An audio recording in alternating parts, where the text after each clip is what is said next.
Welcome to another episode of Angels, Positivity, and Love. I'm your host, Michael Andre Ford in San Antonio, Texas, with another spectacular guest, Marc Lainhart in Seattle. Now, he's a psychic. He's been Psychic of the Year. He'll tell us about that later. He's got an incredible radio show, Inspired Living, that's on every platform. Tons of guests, been doing this a long time.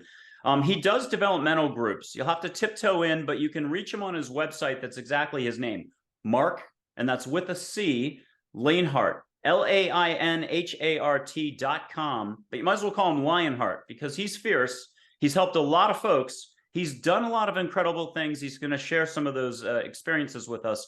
He's also had a near-death experience, out-of-body experience. He may talk about that and share it with us. So if there's anyone out there who's had some experience and suspects that there might be a lot more going on in the universe than just our thinking and our immediate reality, this is our Sherlock Holmes with the inspector's glass who can help us get from here and, as he would say, find the gold or treasure within. He's big on that. He's big on helping others find their inner value, their sense of love, their sense of self-worth, and so on, helping people find community. And I know I'm going to make Marc laugh with that one. He loves Star Wars as well, like I do, so we may have a few Star Wars episodes and so on. He's got some props behind him.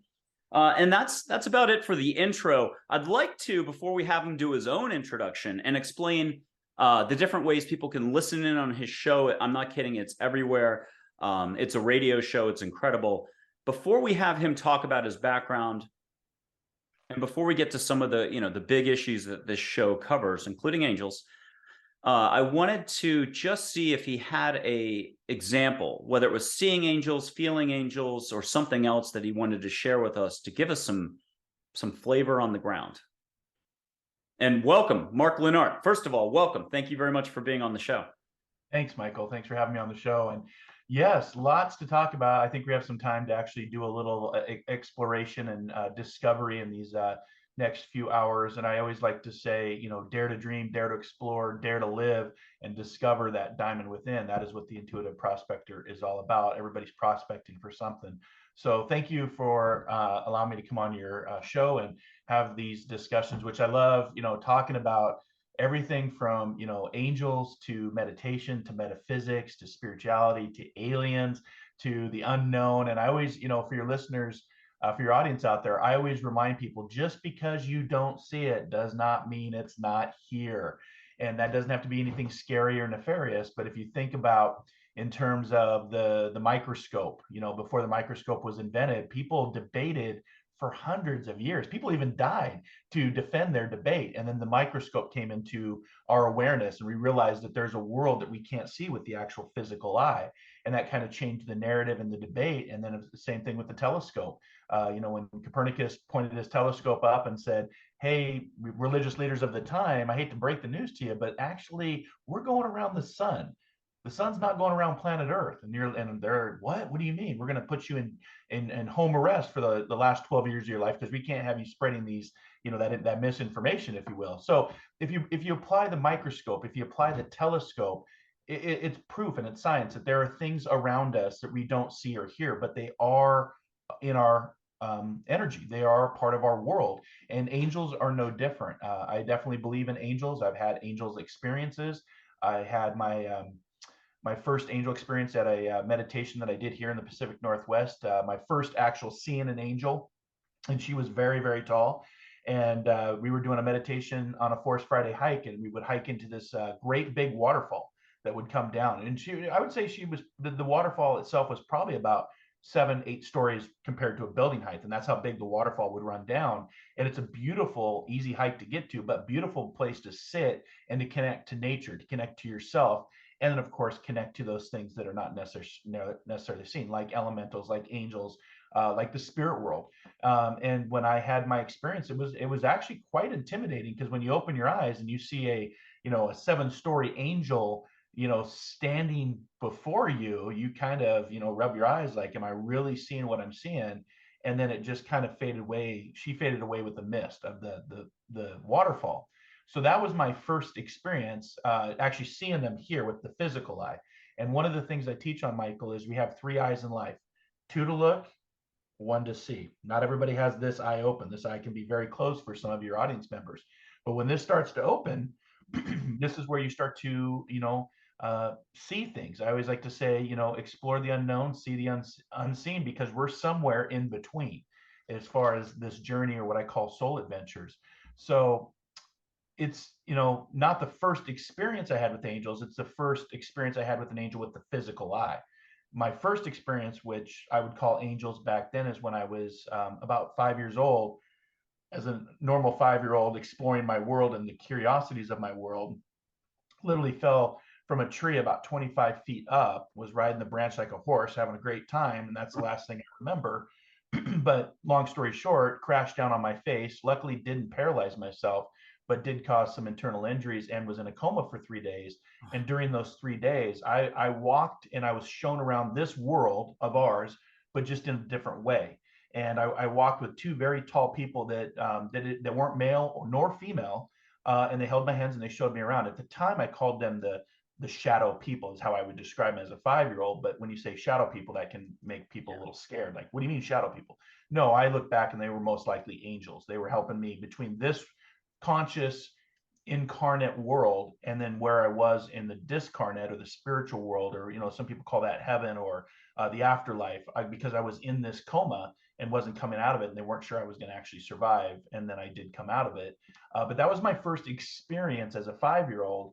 But I didn't think about that until years and years later. But it does influence a lot of the work that I do as the intuitive prospector, because I'm all about, trying to find that diamond within. Everybody has something to offer our world. And, if you want to remain a piece of coal in the darkness, that is free will and choice. But if you have gone through all the pressures of life, like I have, and the traumas and the tragedies, that pressure creates that coal turning into a diamond, because diamonds are created under extreme pressures. And once you reveal that out of the darkness and into the light, you have a lot to offer people. So I have a lot of, experiences, a lot of education, a lot of fun, and different exercises we use for my online development group, my radio show, Inspired Living. Thank you for sharing that with your audience, which is now a top rated inspirational podcast to follow in 2023. We've been on this list for 3 years. And so that's very exciting to be on. There's thousands of podcasts out there, but to be on a list that incorporates names like Steve Harvey or Oprah Winfrey or Michelle Obama, it's very humbling to me. But I love the work that we do to send that inspiration, that encouragement, that motivation to think outside the box, different perspectives each and every Wednesday. And we've moved into our 8th season. You finished up 2022 being a special guest on Thank the you. show. It's gotten a lot of downloads based on the angel conversation that we had. And you can find the show through any major network, wherever you follow your favorite podcasting platform. And I'm excited to announce that we're now streaming through Alexa. So you can now say, Alexa, if you have an Alexa or an Echo, you can say, Alexa, open up Inspired Living Podcast, and it'll start streaming the latest podcast, which we dedicated this opening season to our veterans and first responders. So I love doing radio, because I get to interact with amazing people like yourself and get to have these conversations out in an open public forum with clarity and transparency. But also, you're going to get ridicule and opinions and judgment based on our world. But that is the path of going forward to reveal your authentic self, which is that diamond within. So if people want to learn about me, they can just go right here to the website, marclainhart.com. It's your one-stop shop to get to anything and everything I do, from articles to my YouTube channel, to my newsletters, to the radio show. And you can even just type in the Intuitive Prospector, and I promise you I'll pop up my professional directories and where I'm associated with. So yeah, the Intuitive Prospector, it's a very unique phrase. And your last name, it's M-A-R-C, but Lainhart. If you want to think Lionheart and then misspell it, do it that way. But so thanks for the compliment earlier. I got to tell you, you're always a great judge of character. And then if people want to tune in through Alexa, and they want to tell her to play your podcast, can they choose any episode, or is it only going to be the last episode or the most recent? That is a really good question, because we just started through Alexa. It just started just 2 weeks ago. That's a really good question. When I've done it and tried it, because I'm like, hey, I'm going through Alexa. I didn't even know it. Excuse me, getting all choked up here. Actually, one of my team members on my team said, hey, do you know that you're on Audible and running through Alexa? And I said, no, I had no idea. So when I tested it, it ran the latest episode. So I imagine you could say, Alexa, your Echo Pod, open up Inspire Living and play an episode. It might give you a menu. I'm not sure of that. Now on the podcasting platforms, you can go back and listen through iTunes or Spotify. You can pick your shows, and we have a lot of different topics. But I was just excited that we were streaming through Alexa because I didn't know that. Nobody told me. And when That's awesome. You're in your kitchen and you can get it. Now, what I was trying to get to though, too, is what's the one episode people absolutely should start with? It's a surefire discussion. You still think about it today. You had a blast. They had a blast. Who is the expert they should maybe, you know, it could be three, but which episode should they start with? Because I know how you do your conversations. It's fantastic. You take us places. You talk science. You talk philosophy. You talk humanity, history of man. You're really good at rounding the bases in a way that a lot of other shows won't do. So thank you for that. No, thank you. I appreciate that. Boy, because we've had 8 seasons, there's like over 240 episodes, right? And I would say one that sticks out to me because I was just honored to be able to interview is the great Don Miguel Ruiz, who wrote The Four Agreements, which is a New York Times best-selling book for forever. And when I started down my spiritual path years ago, actually 23 years ago, on the 23rd is actually when my spiritual path of this month started, when my brother was murdered. And that actually started me asking bigger conversations and bigger questions and bigger, you know, what is going on? I mean, where's my brother? What is, you know, where are my brothers going? And, you know, so there's 8 episodes to choose from. And as I think back, I think Don Miguel Ruiz, being able to interview him and talk about his book, The Actor, which is a new book that he wrote last year. I would say Blake Bowers, he's written a book called You Were Not Born to Suffer, which is an internationally best-selling book. 2 of the books that I still use to this day on my spiritual journey is The Four Agreements and You Were Not Born to Suffer. I mean, I literally have it right here on my shelf, right? And so I had the opportunity to interview them on the concepts of their books. And then I'd say the other one that really sticks out is I just did an interview with a young lady by the name of Caroline Corey. And she's a director of a new documentary that's streaming through Apple TV. And it actually starts off with William Shatner, and it's called A Tear in the Sky. And it's a documentary based on UFOs, UAPs, extra dimensional beings, or extraterrestrials. And I hope we can talk about this with angels and aliens, because that's the conversation we just had and 2 different perspectives of that. But she came on as a very nice lady, but very scientific driven. And this documentary actually captures a tear in our sky, like a portal that opens up and you actually see something coming out of it. So that was very fascinating because they're really trying to use a lot of science and a lot of physics and philosophy to understand what is going on with this UAP, which is unidentified aerial phenomenon, something that I'm familiar with and something I've also had an experience with. But to have her talk about this and then be 2 degrees of separation from William Shatner, who opens the documentary, and then she presents him the findings and the information to close the documentary. That was pretty cool because William Shatner, if you follow Star Trek or Star Wars, you know who Captain Kirk is. And Captain Kirk in reality just went to space, and he reflected on that. He said, looking at the planet and how peaceful and beautiful and quiet it is, it gave him pause. And it's one of the most emotional moments of his life, is to go to space and look down. And so when you have those, you know, eureka moments of, oh my gosh, and then you come back to the planet and you see how dysfunctional we are, you really start working to try to create a positive light, a positive vibration. We were talking before we came on about lighthouses, because lighthouses are that vision of the light in the darkness to help, you know, ships that have lost their way, or ships that haven't, you know. And it's no different with people, is those of us that have had extreme traumas and tragedies, or what I call the TNT that blew my life up years ago. It really helped me to start shining a light today to help people find that diamond within, but also, you know, share information, share perspectives.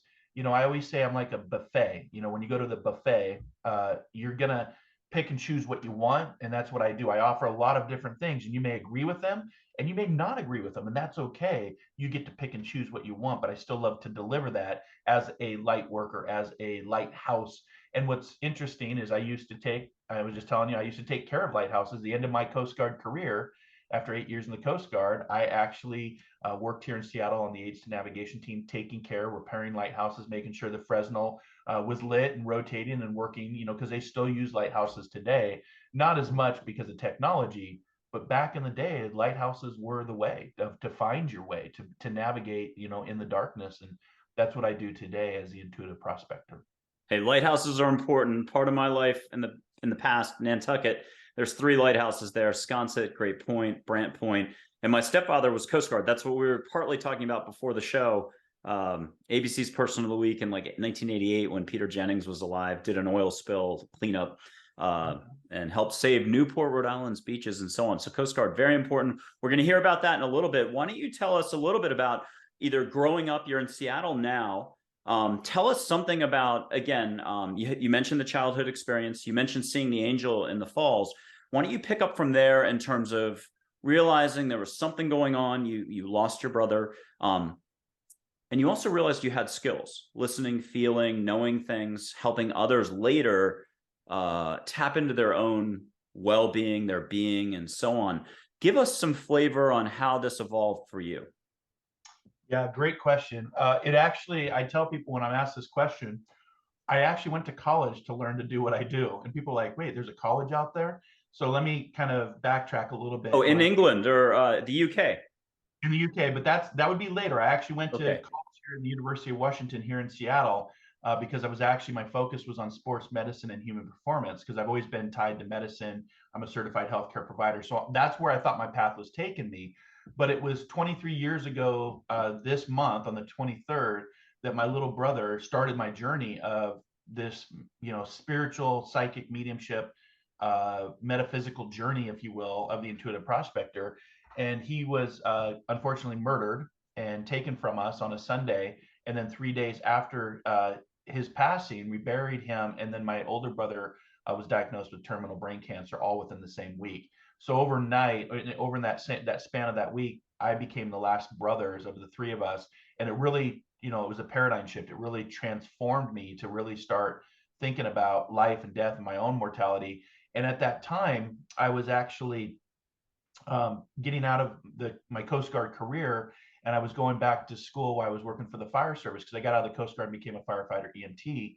And I was going back to school here at the University of Washington for sports medicine and human performance. I was going to be one of the guys on the sidelines, like the gentleman that just saved the football player in the Buffalo Bills game. I would have been doing that type of work on the sidelines for professional or collegiate sporting events, taking care of people.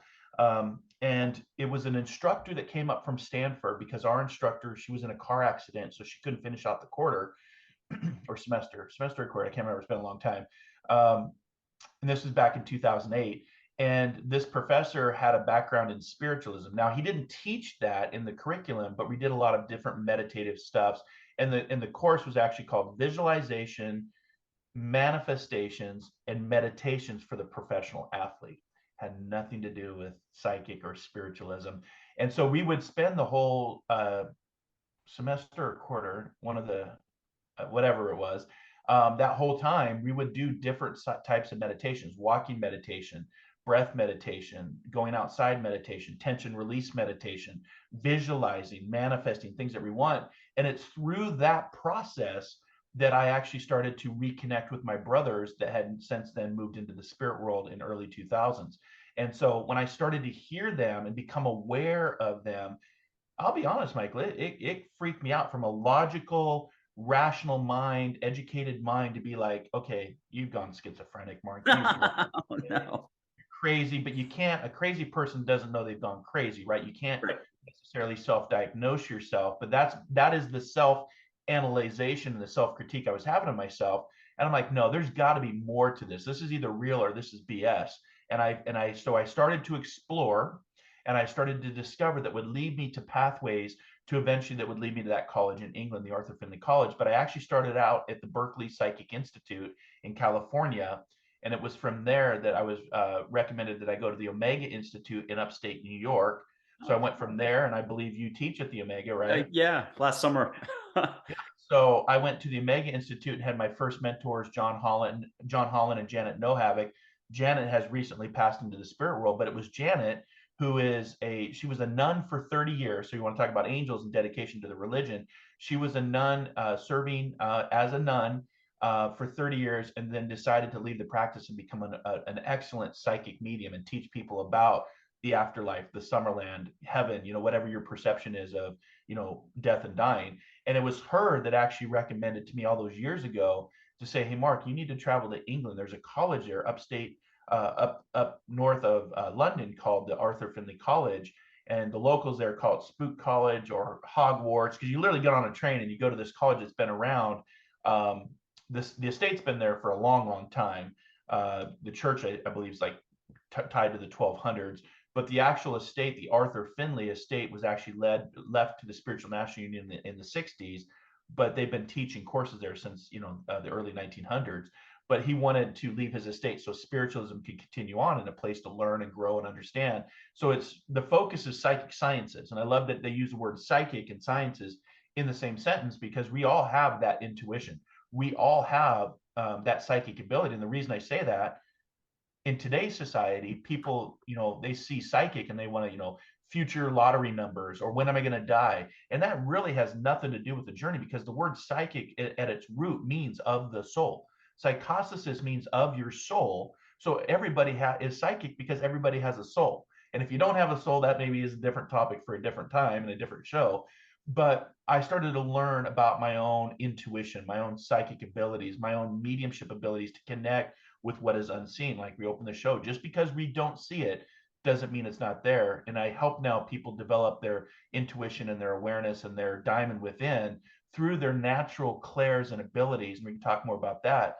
But that's kind of the long story short story of how I got to where I am today, with different education courses, different mentorship, different accreditation, actually accredited, been tested in this. So, it's not just, I'm just giving you my opinion. There's actually education and data to support what it is that I do today, which I think is very important to have those validations, those accreditations, those certifications, if you will, certified as a psychic, certified as a medium, certified as a minister, if you will. So I think those are very important to have those, not for ego or vanity's sake, but just to show you that, when people come to my website and read the bios or the testimonial and, what I've gone through, I always like to say, once a student of extreme loss, trauma, and tragedy, but now a teacher of hope, healing, and transformations.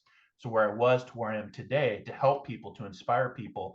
And I love what I do. And that's really the secret of life, is getting paid to do what you love, because we're the only species that pays to live here, if you think about that. So I really enjoy all these different outlets of how I reach people, whether it's through the Inspired Living Radio podcast. You can also ask Alexa to open up Positive Living, which is an app that I'm associated with for positive living, daily mantras and daily tips to how to live more spiritually, how to live more authentic, to how to live with discovering that diamond within. And then, of course, all the different stuff I'm associated with through Best American Psychics or Best Psychic Directory. Sure. Just give us is it the Arthur Findlay College? Did I get it right? Yeah, we call it AFC for short. Locals AFC, Arthur Findlay College, the one in England and so on. Give us some flavor there. You got onto the campus. You must have been a little unsure. You take the train ride, you get there. Can you give us just a little, you don't have the old 1800 bags and you're not Sherlock Holmes quite yet, but tell us something about your time there, what happened, give us a war story. Was there one professor that did this? Did that happen? Tell us something. Yeah, good storytelling right there. So jump on a plane from Seattle, Washington, fly 9 hours to London, spend a couple days in London getting the jet lag out, get on this train and ride 45 minutes up to Stansted. I actually rode the train up to Mount Fitchett, where it's the train station before, and then went to the college and got there and just was fascinated with just how old, because it's an old calendar house. So for people that understand old architecture, the house is designed after the calendar. So it has, I'm not going to say this right, but it has like 365 windows. It has 52 rooms. It has, so everything based on a calendar year, 365, 52 weeks, 12 months, 30, it's all based and designed off the calendar house. And it's an old, you see them in the old movies like Bridgerton. It's a castle kind of like estate. It's not just a house. It's literally, they've turned this estate into an actual college where you actually stay and they have dorm rooms. And if you don't stay at the college, you can stay, at the local hotels. So I get there and thinking, what have I done? But I've always been the one to take a leap of faith. Even when I joined the U.S. Coast Guard, I left with nothing but the clothes on my back and a bag in hand going, what have I done?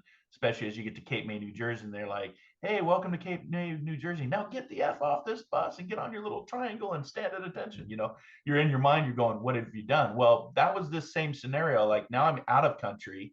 I've never been to this place. I'm by myself.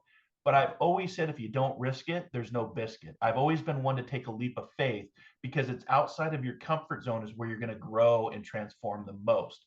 And that's where I wanted to be. So we did the first, welcome to the college and, break up. You can do beginners classes, intermediate classes, or advanced. And I said, from an ego standpoint, being a little bit younger, this is probably 15 years ago. Well, I just flew all this way and I spent all this money. I'm going to the advanced course, right? Because I'm not going to, who needs to start at beginners? I'm so far past that. Very ego, very cocky, if you will. And ended up being with this gentleman by the name of Eamon Downing, little Irish guy, probably about 5'7", 5'6", maybe. But man, he was a pit bull. He just didn't tolerate BS. And I remember I did my first mediumship demonstration in front of the group, and you get up on this little platform in the library, and it's got books from the 1300s, the 1400s, the 1500s. It's a big library. Like it literally has wall-to-wall books in this library, and it even has a safe room back in the day where if they needed to escape, the actual part of it actually opens up, and there's a little priest room is what they call it, that the family could actually go in, like a safe room, right? So that's pretty interesting. But we're in this library where lots of seances and psychic and mediumship has been done over the years. And I made a connection. It was okay. I thought, well, it wasn't great, but it wasn't bad. And Eamon looked at me and said, that may work in America, but that doesn't work here in England. Get off my stage. So I was thinking, oh boy, this is going to be a right. And so I just, didn't really understood what I got myself into, but it was through that experience that I really started to understand the basics and the foundations of spiritualism, healing, psychic sciences, mediumship. And it took me there year after year to study sometimes from 1 week to 3 weeks, depending on the course and the tutors. But what I love about the environment is your tutors don't just talk the talk, they walk the walk. They went through the accreditation process. They actually do a service on a Saturday night and a Wednesday night. They open it up to the public and they demonstrate actual mediumship, and it is quite fascinating to watch. Even where you'll have an artist that will work. There's a young lady that would draw with both hands and her eyes closed, and she would draw the picture of the spirit person as the medium was connected to the audience. And I was one of them years later, and I actually have a picture that they drew that's a blending of both of my brothers, and they didn't know my backstory about my brothers. So I love it because they're accredited, they talk the talk, they walk the walk. You don't see a lot of that here in America. And that's why I like to say that I'm a British trained spiritual psychic medium, for the fact that, there are a couple institutions like the Omega Institute we talked about, or the Berkeley Psychic Institute, but they don't necessarily do accreditation. It's more of just workshops. And as a member now of the SNU, the Spiritual National Union, I'm a member of that, and I'm held to higher standards and held to more accreditations, and even Best American Psychics were held to a higher standard. And was that 2020? You were Psychic of the Year for that one, yes? Yeah. Not to toot your horn too much here, but let's do a plug for Omega Institute for those people who are listening and they don't know where that is. It's like an hour north of West Point, beautiful on the Hudson. I think it's Kingston near there, and 40 minutes away, 30, 20. It's a great campus, and it's got some history. If you've watched Oprah on Super Soul Sunday, Eckhart Tolle, Gary Zukav have been probably the top two guests. Don Miguel Ruiz, who you mentioned earlier, has been on a few times. And then Elizabeth Lesser's been on, and she's been on at least, I'm going to say 2 or 3 times. She had a book called Broken Open, and this campus goes back 45 years. So they've had probably thousands of worldwide guests. A lot of them have passed over, but like Thich Nhat Hanh, Ram Dass, you name it. Byron Katie's probably been there. I mean, it's a who's who. Now, they don't have the easiest directory. If you go to their website, you'll have to punch in the name of the person you're interested in seeing if they're faculty, and then they pop up. So that's the way. They don't have an A to Z of the 1,000, 2,000 people. So you're kind of left guessing unless it's current. But just punch in the name if it's your favorite author, one of these people up here, and you're going to be very surprised. It goes back away 45 years ago. She founded it with 2 folks from India. One was a doctor, I think, and the whole point was, holistic wellness, spirituality, and it has been one of the mainstays. One of the 7 or so institutions in America, and there's one in Canada and so on that does the job. So, okay, Marc, back to you. Tell us, why don't you give us another bit of flavor, not the waterfall one, but why don't you take us through something that's very experiential.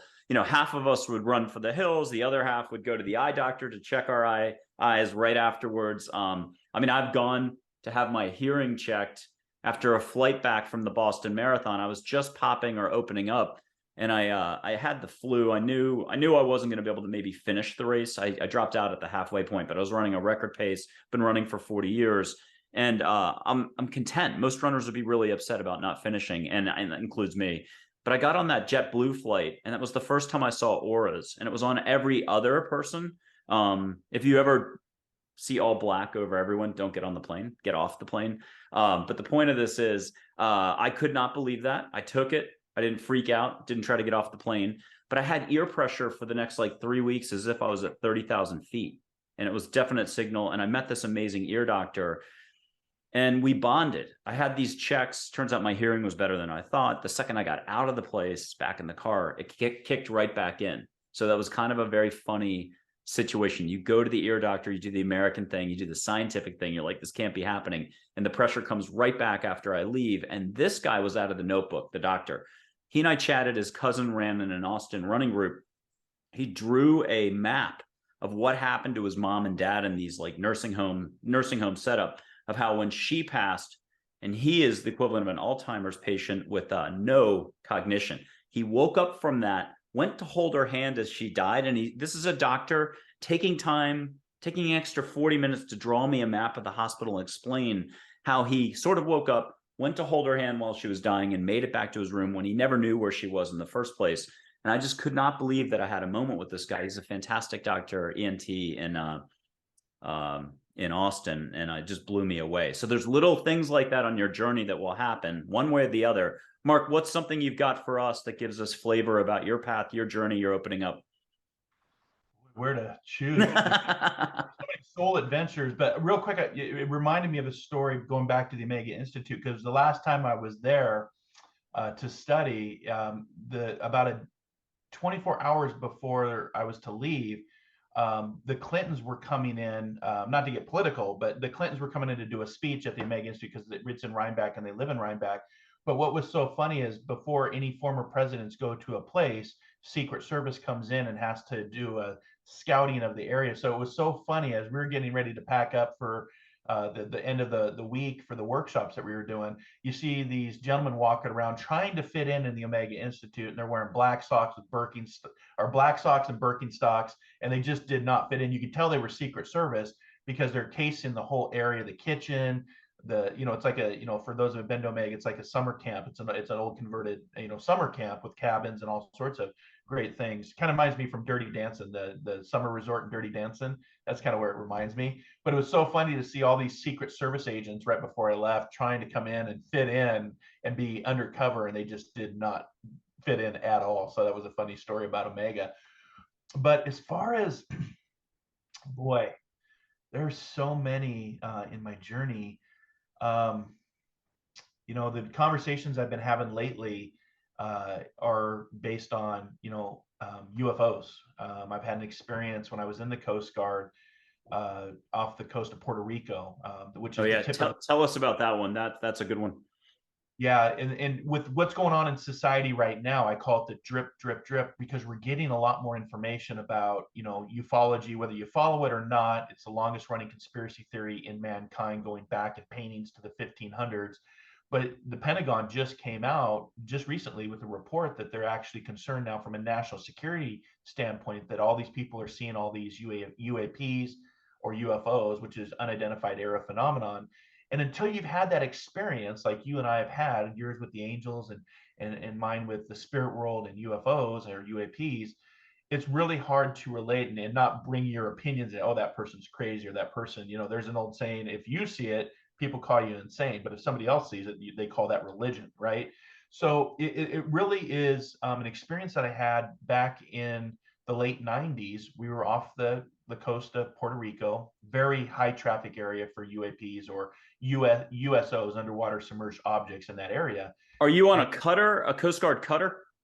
yeah, I'm actually on the Cutter Spencer, which is out of Boston, Massachusetts. We were talking before. And so District 1, we would go from Boston and we'd steam down and do drug interdictions and, immigration control down in the Caribbean. And so we were just gotten done visiting Puerto Rico and we were back underway doing search patrols. And what's interesting, and I'll never forget it, is it was the same time Hellbop was taking place. The comet, Hellbop. Okay. Remember Hellbop? It comes like every 80 years. So I remember being underway in the middle of the Caribbean and we steam with no lights because we're looking for, drugs and go fast boats. And so we don't have any navigation lights to give us away. So it's completely dark. We're kicking up a green algae flume that the propellers had hit. So we're giving off this green kind of like this green here behind the ship. And then you look up and you see the Borealis or the Hellbop comet. And I'll never forget that moment. But it was about 3 o'clock in the morning and I got off watch from the engine room, went up to the bridge, and we would always sit and have coffee and just get ready for the next shift. And off of our starboard bow, we saw these bouncing balls of light about 100 yards off the starboard bow. Report, the lookout noticed it. It came up on radar. So it was actually, there was something there physically, materialistic, because the radar pinged back on it was hitting something. And it just was these balls of lights. And we all sat and wonder, like, what is that? We're just steaming along. And it was these balls of lights that would separate. And if you've ever seen the movie, Close Encounters of the Third Kind from 1976, this is where I started to believe in, I don't necessarily believe it was a movie. I believe it was a real scenario or something happened and then put into writing to present a movie that Spielberg did, because it was years later that he came out with E.T., the extraterrestrial, which made millions and millions of dollars, right? So people related to that. But here I am on my cutter, looking at these balls of light dancing for about 8 to 10 minutes. And then and again, blue and orange and green and red and rainbow colors. And they were just dancing almost like an intelligence. It was very, this was before the time of any kind of drones. And we're out in the middle of nowhere. So there's really no reason for somebody to doing, the mind could say Chinese, lanterns where they light them and lift them up into the sky. But we were in the middle of nowhere. It wasn't drug runners doing it, I'll tell you that. They're trying to get their drugs through up to Key West, right?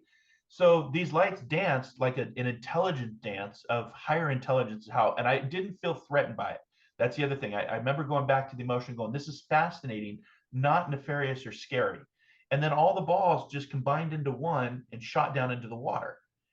And all of us didn't really talk about it after that. We all saw it, but we didn't talk about it. Very similar to the pilots that had witnessed the UAP on the aircraft carrier back in 2004. They reported it, but they didn't really talk about it because it was buzzing. So that experience is what really kind of opened my mind, because I had it personally. And it's a UFO. It doesn't mean little green men per se, but it was an unidentified flying object that I saw and witnessed for 8 to 10 minutes. And it was almost like communicating with me, but it wasn't communicating with me like via words, like a vibration. And after that, that's when I became very curious in ufology, as far as looking at things that are more advanced than us. Doesn't necessarily mean a Hollywood movie of, spaceship coming down to blow the White House up. That's where our mind can take us.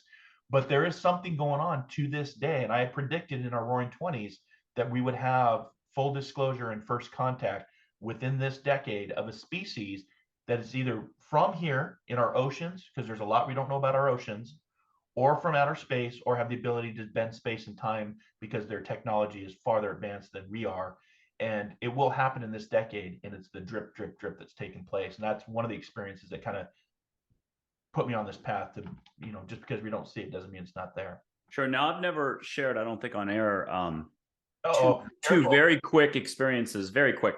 Austin, Texas, this is probably around 2014, 15, 16, somewhere in there, maybe 17. I'm in my backyard with someone else. The dogs are there, and it's a limited backyard. It's a beautiful backyard, but there's a little green belt, then up a hill, there's a bunch of homes. So you can't see the sky as much as you normally would. You're facing a hill a little bit. Beautiful. It's tons of trees, but two red balls of light, not parallel, not drones or airplanes or anything, kind of went by. felt like it was a mile up or something. Who knows what that was? But the reaction was immediate. And I remember asking Charlotte the Angel about it, or just hearing from Charlotte the Angel, like, don't worry about it. You're protected. And that was the end of the story. Literally, the other person saw it. I saw it. We saw it. We talk about it, once every 2 years. So that was sort of the impact. Just file it away, leave it alone. Then I'll flash back to much earlier, maybe 2011, 2012. It was NFL fall. Patriots played the Dolphins. The game's over. It's a beautiful Sunday afternoon. I'm getting in a last run in a Northwest Austin community, big, wide California roads here in Austin, Texas, in that community. And I'm running my usual route on Boulder Lane, and I see a pinpoint of light. It would be like the Chicago airport experience, if you remember that exact type. Pinpoint of light that's bright white, like a star, a pulsar, stars dying. The next thing you know, it's a black dot. I lined it up with the treetop. I stopped running. I had the earpieces in, and I gave it enough attention that I was like, holy cow, there's only one conclusion here. So I did the good old American college try thing. I grabbed the couple walking their dachshunds, pointed it out to them, and let them figure it out. And they're tech types. A lot of people in Austin are tech types, software engineers, you name it. They were fantastic. Boy, did I punt to the right couple. They sat there for a good 5 to 10 minutes, and they turned to me with their decision. They're like, that's a UFO. And I love that, because I took all the worry, the concern, and that was my point of doing this, was involve someone else. I'm so sorry to have done this to them, but they were really good spirited about it and everything else. They declared it was a UFO. All three of us were like, okay. I started to run away from the home, and then I was like, this is all the way over. We have a town. I'm in North San Antonio now, and there's a very famous, I can't think of the name. Very famous town where it always happens. The black choppers, you hear all these stories. This is probably 50 miles away in the sky. It's not like it's right there, the way it always works. But I did decide to turn around. I did shut my windows when I got home, locked him, and called my aunt in Fort Lauderdale, and just got it out. And then again, filed it away and let it go. I stick to the total unconditional love, positive angels, get your answers, get your healing. Relax, because we've got so much going on up here to let go of. That to me is the front and center issue. Are you really being all you can be? Are you living? And so on. But I had to share those two, Mark, because you were mentioning yours on the cutter off Puerto Rico. Was it the Spencer again? Yeah, Cutter Spencer. Yeah. And that's a really, really good story. Thank you for sharing that with us. Tell us more. Maybe on the letting go front, following your path, your journey, and taking the chance, because it's going to feel like you're leaping off a tall falls, the 7-story falls down into the water below, when it's really not. This is not as difficult as it seems. So it always comes back to the person, right? It's going to really go with free will and choice. Like, how do you want to go about this? But like I said, I've always been, what was eye-opening to me is, out of the 3 brothers, I'm the middle brother, my older brother Todd, my younger brother Michael. I always thought that I would be the first to go out of the brothers, because I was the risk taker. I was the one, don't risk it, no biscuit, right? Leap of faith. And when they both, again, I didn't lose them, but they just transitioned into a different way, in a different form. They're still very much alive. They're still connect with me today, through memory, through love, through thought.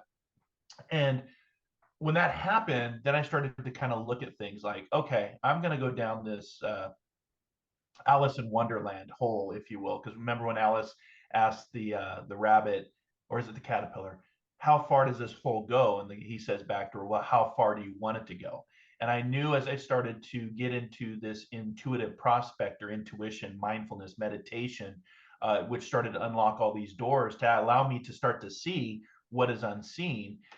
You have to have that free will and that choice, because with that, this to be true as well, Michael, with your journey, you're going to have people that will tell you, oh, you're just grieving too hard, or maybe you've gone a little crazy, or have opinions or judgments or expectations, and your relationships will change. So when people mentor with me, I always ask them, why do you want to go down this path? Because it's not the path that you think it's going to be, of kitty cats and cupcakes and rainbows and kumbaya.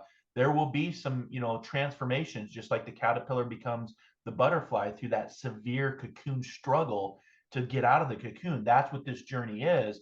And for me, it was really with the encouragement of my brothers to say, keep going, because we're on the other side.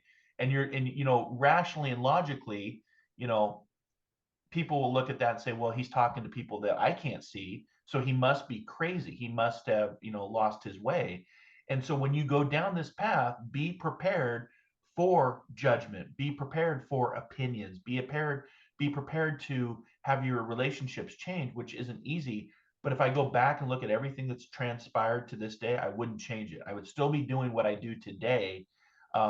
And it was because of, that situation of my brother being murdered 23 years ago that set me on that course to start asking these questions. So I always teach with ask, believe, receive, and perceive, whether it's the angels, whether it's the spirit guides, which is the ascended masters, which is your family members that are now on the other side. We're amazing creatures and we're amazing species if we choose to be. We went from breathing liquid for 9 months to breathing air in the incarnate physical world to where death is not the end. Death is just a new adventure. John Lennon talked about all the time. I don't believe in death. It's like getting out of one car and getting into another. And that's how I look at it. This is just one adventure, and sharing stories and podcasts and articles and helping people discover the diamond within. That's what really my work has become. I didn't know that. And at the time, I definitely didn't want to do it. I didn't want to do psychic because in my mindset, my own opinion, I'm thinking the intuitive prospector, well, that's a dumb name. When it actually downloaded, and I don't know where it came from, I just was like, well, the intuitive prospector, that's, how does that even work? But the concept is prospecting because everybody's different. But you have to put the work in, just as a prospector has to go out and find the right location, have the right attitude, have the right equipment.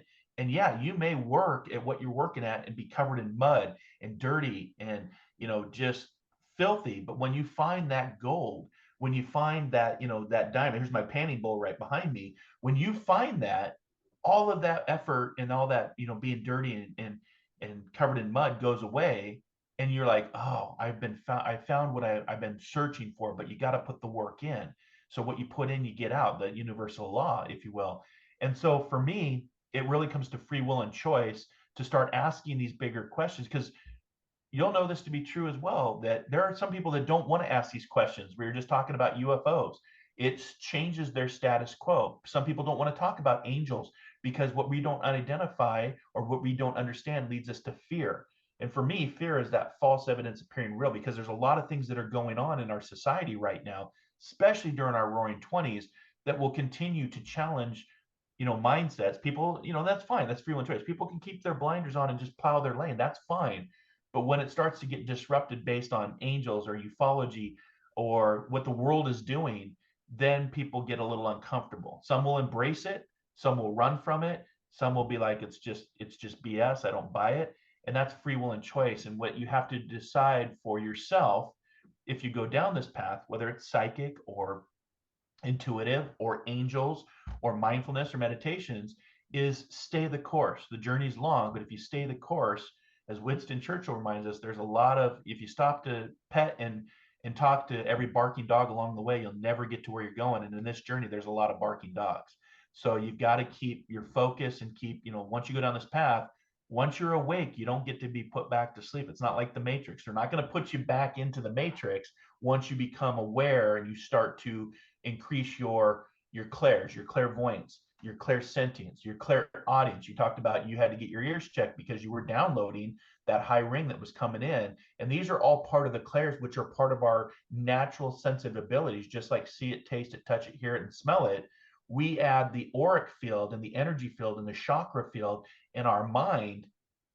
It's a very powerful piece of equipment. And I've done lots of podcasts just on the brain itself because my brother passed from brain cancer. I wouldn't have started to learn about the brain if he would not have had his brain cancer, where I'm sitting down with surgeons from Duke University talking about how the brain is so very powerful and how it fires when we're asleep doing nothing. And then we wake up and it's doing nothing right now. It lays dormant, right? Science shows us that. Fascinating stuff, to where you go, when we go to sleep, is that the reality? And when we wake up, this is the dream. Is this the dream, Michael? Are we in the dream right now? These are questions that you start to ask yourself. So free will and choice will always be your greatest responsibility to go down this path if you choose to. But if you do go down this path, I always recommend to people, don't do it alone. When you have an awakening, the shakening causes the awakening. And when you have the awakening, it can be a very lonely place to be because of what you're experiencing. So I always say, get into a spiritual development group or get to a mentor. When the student is ready, the teacher appears. and get into that alignment to where you can ask questions, or iron sharpens iron with other people of like-mindedness. And that's always recommended for the journey, because it can be a very lonely path. And I'm sure with your experiences, with your angels, and then starting to talk about it and then starting to teach about it, there was, pushback from some people or some family because it didn't match their narrative of your life, or it didn't match their belief system. And that's okay, because that is the diamond within. To reveal that diamond is to be authentic. And when you reveal it, it's a giving off a sparkle. But some people, they always say, be careful who you invite on to your ship, because people will try to sink the ship because they can't be the captain. That is very much the same, thing with this journey, is follow your path, follow your heart, and gather people along the way to help you on this transformation from the caterpillar to the butterfly, because it doesn't happen overnight. I still feel like I'm very young in this journey, with all the experiences I've had. And I've had a lot of experiences, but that's why I prospect today, and I help others prospect. So I was going to ask in a second, and I'll share one quick thing. I was going to ask about your brothers and just a couple concrete examples. Are you in the shower? Is it a dream? You wake up, you see, living room. I'll get to that in a second. And you're right. I'll just put it, a lot of people popped up on my path one way or the other. I was buying a lot of onyx or the other black crystals, I forgot their names, for protection, because that's my entire level of thought, was just not the colorful gems and stones or Tibetan crystal quartz. But at the beginning, I'm like, protection, got to lock down, don't know what's going on. Whoa, half my friends are intuitive. It's not that I didn't have somebody in my life before who was intuitive, and I didn't doubt her. I actually trusted her. I got a couple goosebumps once, but it hadn't happened to me. And when it happens to you, you all have a different reaction. I was literally starting to grab intuitives by the lapels, start shaking and saying, what's going on? And lots of nice people, though, came along. And I will share one thing. There's a musician in Austin who I'm just having a beer with on South Congress. It's a beautiful day, from another country. Didn't know he's intuitive, but what artist or musician isn't? They're plugged in, just like athletes are. I mean, we all are, as you said at the beginning. So we're sitting there having a beer, and he goes, wait a second. And this is what's happened. There's 7 people who in the middle of the last 8 days have done what I call the L. They listen from above. They get a message to tell you, the L. So the guy sits there, and he's in the middle of sipping on his beer, or at one of those tables, South Congress, beautiful day. And he goes, wait a second, I'm getting a message for you. Now I'm sitting with him because he's safe. I don't want to meet anybody who's doing the L thing and telling me a message. But he's like, right. I'm getting a dove. I think I'm just supposed to tell you peace, like relax. And I mean, if I didn't know him, I would have gotten up from that table and run. I was like, what's going on? So back to your brothers. Big part of your path. They're still with you. They're part of your cheerleading squad. Can you really give us some different times where they've just come in to reassure you or tell you everything's okay, or that they love you, or to point a direction out? Help our audience feel more comfortable about that, because they've got their relatives looking out for them, and they may have, some of them must be nodding right now as they listen or watch this show, and they're watching Marc Lainhart do his thing. It's marclainhart.com. Inspired Living's incredible show to check out. Again, do Alexa, say, Alexa, play Inspired Living, and you can do that now.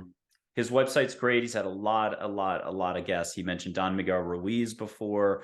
He's mentioned Omega Institute, studying in England, if you're just coming in.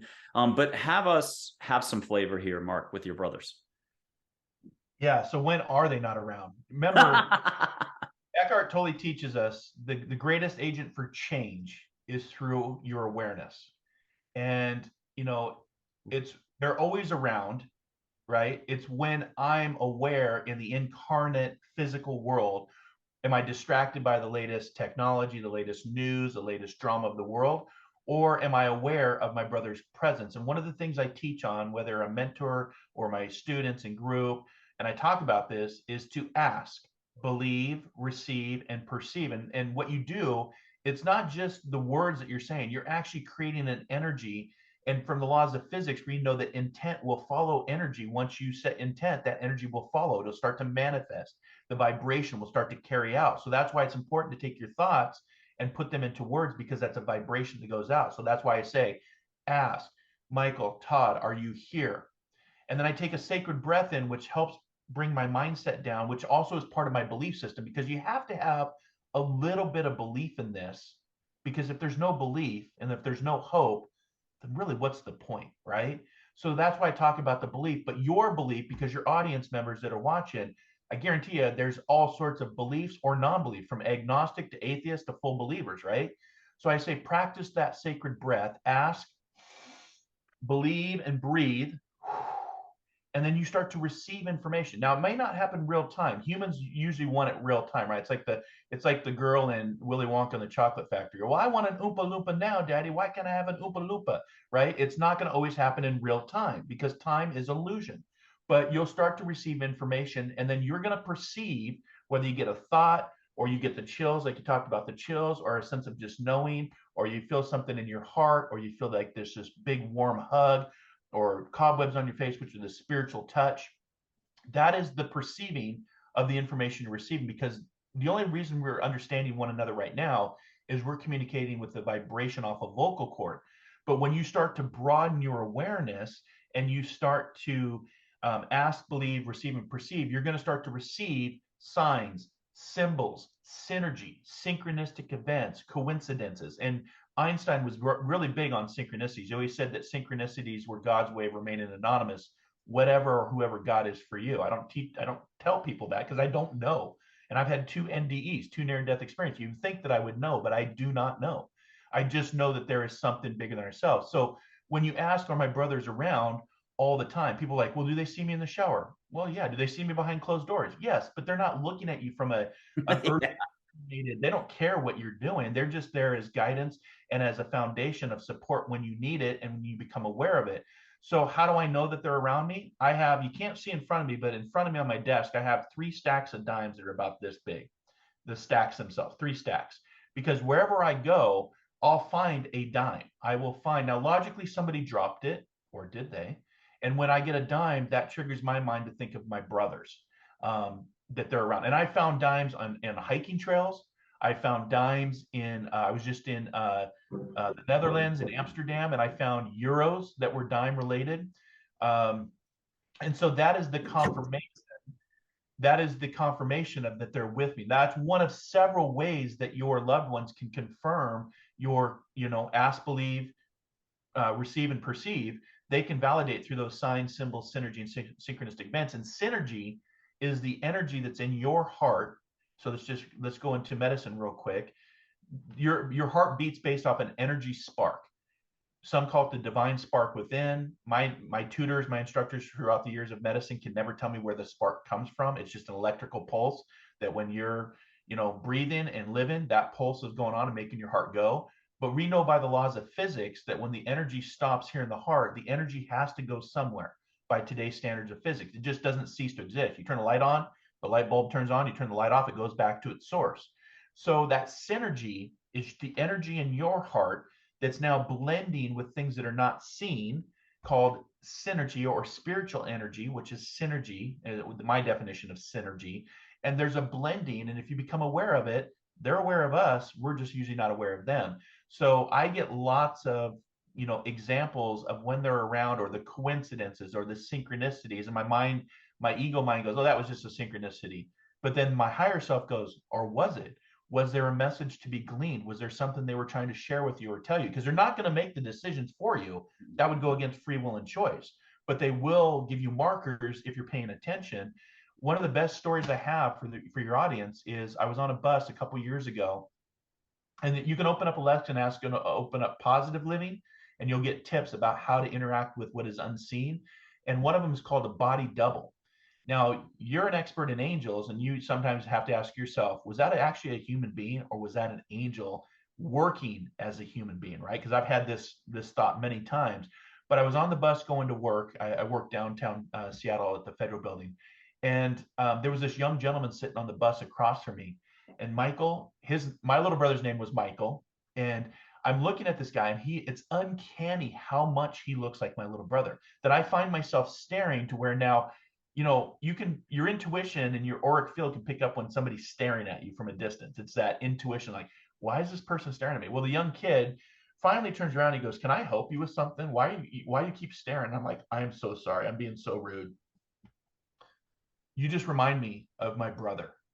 You look like him. You're the same age as him. I mean, it would have been like his doppelganger. It was just like so unreal. And he goes, well, what's his name? And I go, oh, his name's Michael. He goes, my name's Michael. And I was like, holy crap, like really? Long story short, he ended up moving over and sitting by me for the rest of the bus ride. And we talked about the memory of my brother. And he had a lot of similarities as well. But that was based off him looking like my brother as a body double. It wasn't my brother, but that's another sign that people can use. You can get all sorts of stuff, dimes, pennies from heavens, feathers, body doubles. Yep. Yep. Yeah, one of those bicentennial for my dad, Michael Andre Ford Sr., who died in the Navy 1970 off of Italy in an F4. I find these all the time, those quarters with the bicentennial celebration. So I had to laugh. I had to grab it and go off camera for a second. To be the bicentennial, right? Yeah, it's the bicentennial. I got a whole stack of them in a New Mexico, one of those containers. So for your audience, that's what I remind them. Look for the signs, look for the symbols, look for the synergy, look for the synchronicities, and don't let your ego analytical mind always waste it away. Sometimes, Occam's razor, sometimes the simplest answer is the answer of what's being presented to you. It's our mind clutters it up, and it could be a really great message, whether it's from your loved ones or from the angels, and then the ego mind gets in and declutters it and messes the whole message up, and we're under, oh, it's not working, that's BS. But if you pay attention, just try it. For your audience, just give it a go. My mentor, who just recently moved into the spirit world, I've been mentoring with her since 2015, and so it's an interesting mentorship because she mentorship me in the physical world. Now I'm still part of her program, and she's mentoring me from the other side, which is interesting. I've never had that type of guidance before. But for your audience, just give it a go. That's what she'd always say. Give it a go. Try it and see for yourself, because I can tell you until I'm blue in the face, but until you've experienced it for yourself, you're not going to necessarily buy into what you and I are talking about, whether it's angels or aliens or the spirit world or intuition. So ask, believe, receive, perceive, and you'll get some information today, tomorrow, within the next 72 hours.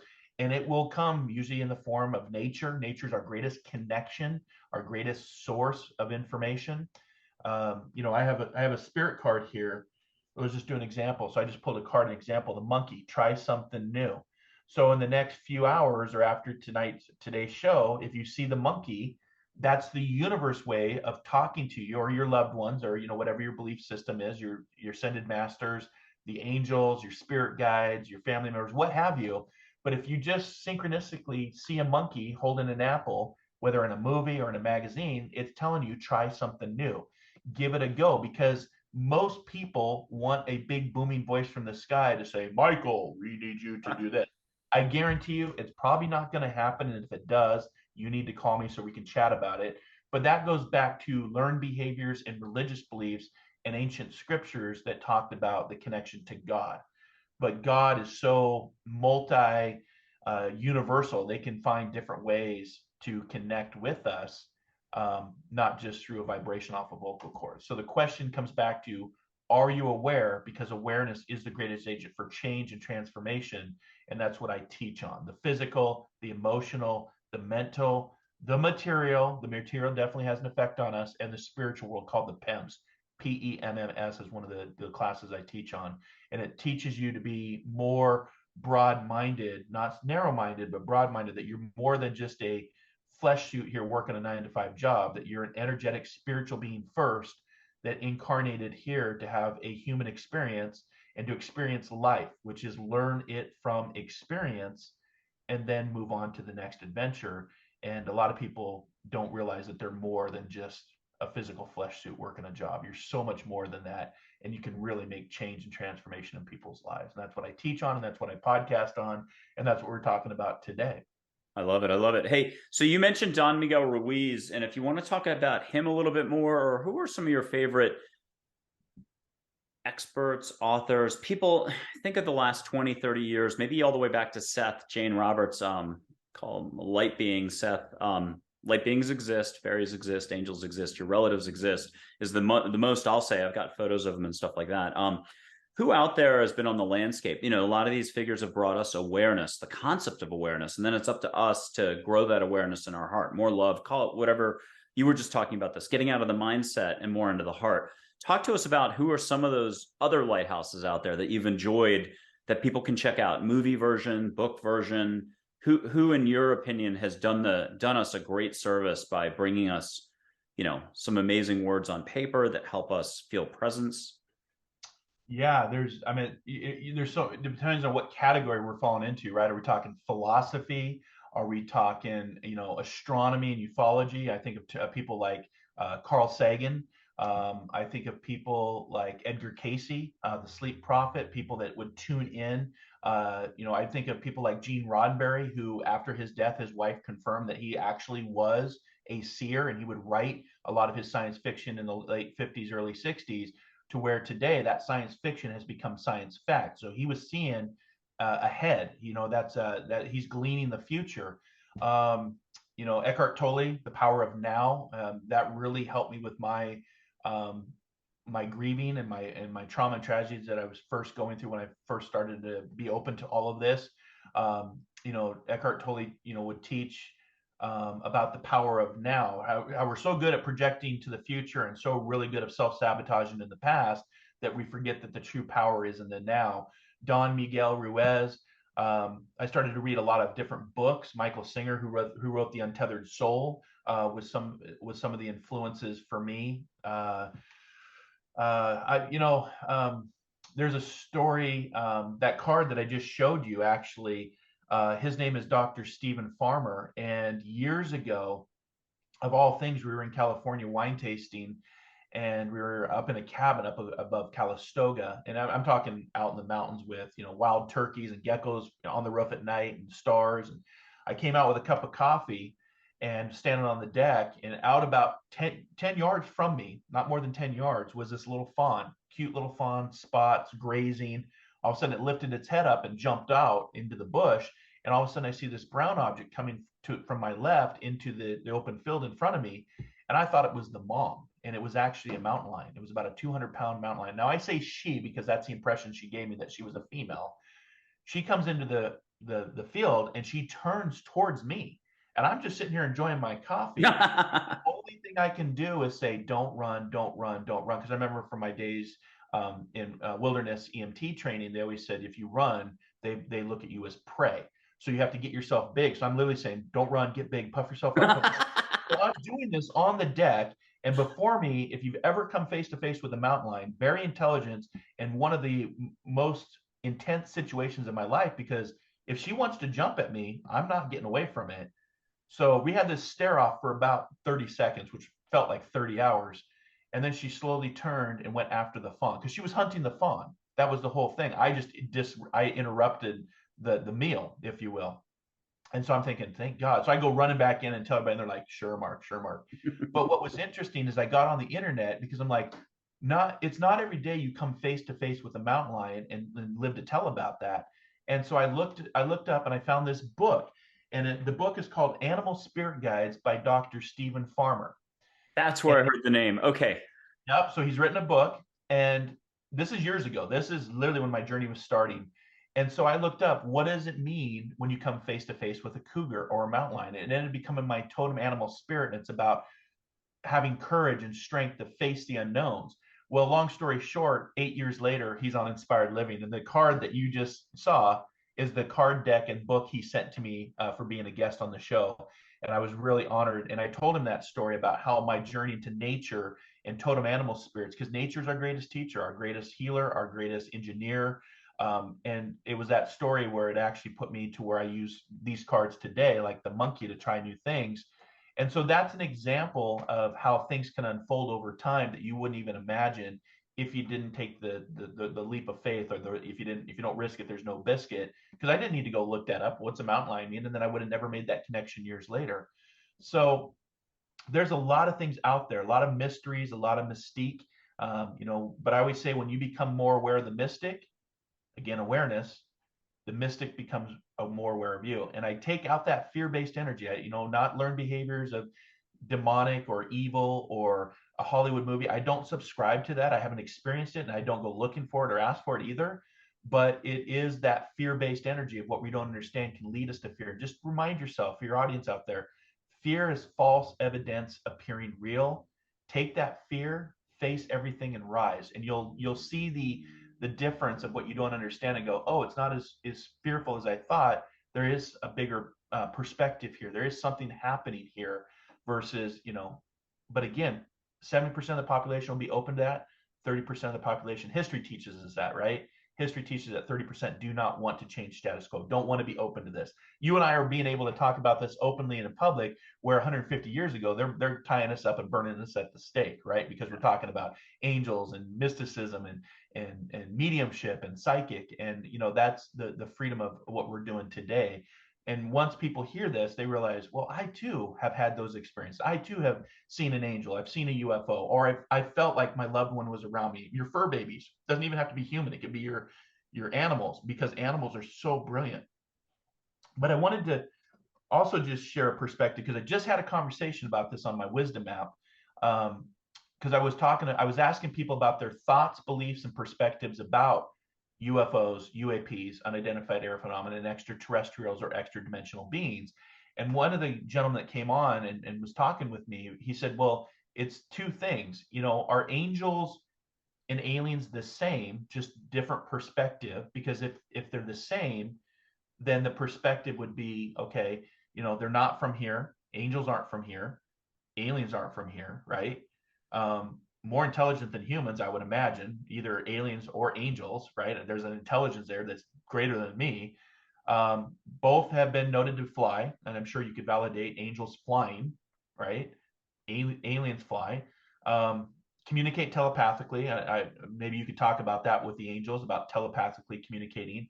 But it also, visit Earth from time to time. So there's these parallels between angels and aliens. The difference would be, if it's an alien, that's more material, that's more something we don't understand, something more mechanical, or even could be something in nature that we don't understand. But if it's angels, that's more of a morality story based on a higher hierarchy of good versus evil, good versus bad, the spiritual war that's taking place, because they represent two different perspectives and two different awareness, if you will. So it was just an interesting conversation. Yeah. Well, I'm going to kick in a couple thoughts on that, and that is great questions all around. Let's just say there's a lot of different life out there of all different types, and we'll do a vibration curve. We know what doesn't feel good. We know what feels good. We know there's always expansion, growth, consciousness. We can be here more. We can allow more, ask more, as you've been saying, and love more. And that's a higher vibe. And part of our path when we're here is just learning that love is available. It's a constant in us and around us. I think of Einstein taking a lot of naps. That's probably how he got a lot of his wisdom, formulas, and insights, was just getting help. Instead of Gene Roddenberry seeing it, eyes open, eyes closed, Einstein, nap time. But the way I describe this is angels come in all shapes, sizes, and colors, and from sometimes pretty far out places. They're happy to show with wings, without wings. They're happy to show as a bird, a butterfly. A lot of times not showing physically for you, or in light energy form, little flickers of light, a heart, pink heart, shooting star, flecks of light. I've got photos of angels, photos that are static, historical photo of Audrey Hepburn, winking, smiling, moving in a historical photo, like Hogwarts, the newspaper out of Harry Potter. We know that's not possible. And then there were light beings. Now, I've got to mention, I do make a distinguishing thing here. I only really do the unconditional love side. I've seen negativity a couple times, like a golf ball of just, we'll call it black light. If Ghost, Patrick Swayze, if anyone's ever seen Ghost, a miniature version of that. And I had jacked my house up, and I basically said to it, I wasn't afraid. I saw it and I was like, where are you going to go? Like, leave, because the house was too happy and it was trying to get out. But back to angels and light beings. I was nervous about light beings. This is probably 2018, 2019. I'm in a new home in North Austin, in the outskirts. And I've got a separate closet. I walk into my closet. I can feel unconditional love, high vibe, touching my face. I'm not ready for light beings. I got on the coffee calendar a lot of light being folks from that community. Seth, Zoroaster, there's others. So I'm not really ready to experience light beings. I didn't flee the closet. It took me I'm slow. It took me a whole year to get comfortable. The way I describe light beings is whales, angels, or dolphins. It's just a broader harmonics. They can dumb things down to still show up in person, like Silver Surfer for you. It's what will you allow for is kind of the crux of everything. Whether we're talking sports, you're going to go to an NFL game, you're going to watch ballet, you're going to read that book, or you're going to take time for yourself. What will you allow for is always that focal point or the lens or the thing that you talked about earlier, where, you know, that's the rub. Yeah. So to me, it's just a lot of unconditional love, a lot of high vibration. I tried to grasp angels for 2 years. I got this far. They exist, trust that it's so, and then get to work on the letting go and call it transacting, or what you say, prospecting for the inner gold here. Yeah, you get your answers, get your hugs, get your healing, and learn to let go of what just doesn't serve. It's going to waste a lot of time, and get living somehow. But that's what you were talking about earlier, is only you can take the reins and figure out what's going to work for you. And that's why, back to your developmental groups, not anyone can just join, but you give them hall passes. They can check in, they can cross your path through Marc Lainhart, MarcLainhart.com. I'm really good at the branding, but it'll be on the website. They can pop in that way, start to connect with you. Obviously, listen to the show, check it out on YouTube as well. I think they can see it visually. The point is, they can get in and start to circle around. You can get to know them. They can get to know you and the group. And that's where there might be a chance to take some extra steps with you in terms of their own development, right? Right. So SDG, the Spiritual Development Group, and I've got people across the United States, Canada, and Europe. Some have been with me for 8 years, and we practice the development, but it's not open to the public. But if somebody is interested, you can reach out. Just go to my website here at marclainhart.com, and there's a picture. You click on the SDG picture, and it'll generate an email that you want a visitor's pass. I like hall pass. Hall pass works as well. I like that. It's a visitor's pass to come in to see, one, you know, use your intuition and see if you vibe with the tribe. Two, see if the tribe vibes with you, because you want to have a tribe that actually coheses together, because that is where transformation will take place. And so if you have somebody that comes in with a lot of ego or a lot of, you know, I know it all, that's probably not I'm not the right place for you. Because even as a, you know, a professional, or even as the leader, it's peer led. So I learn from other people, and just because I'm a professional does not mean that I know everything. I actually know very little, but I usually know to get what resources to go to. But yeah, so that's one of the groups. And then the show that you're talking about is my Metaphysical Mocha Mondays. That is on YouTube. That is where you can interact and see me. I do a Q&A cafe where we have live readings, mediumship and psychic. But my podcasts are all audio. So but if I go to YouTube, that's right, it's all audio for Inspired Living. If I go to YouTube and I punch in your name, give us one more keyword that they can find the visual, they can watch you in action, the group. It's a metaphysical group, I think you said. Just give us that search term extra thing with Marc Lainhart, Lainhart, that they can punch in to find you on YouTube and see some stuff in action visually. I'm a very visual person. Yeah. What can they type in? So they could just type in Soul Adventures. They could type in the Intuitive Prospector. They could type in Metaphysical Mocha Mondays. I've been doing Mocha Mondays for about 4 years now, and it's a 30-minute show where you actually can see me. It's a video, and we have a cup of coffee or tea, and I talk about things that are going on in our society, or things that I see coming up from, you know, the Roaring 20s and perspective.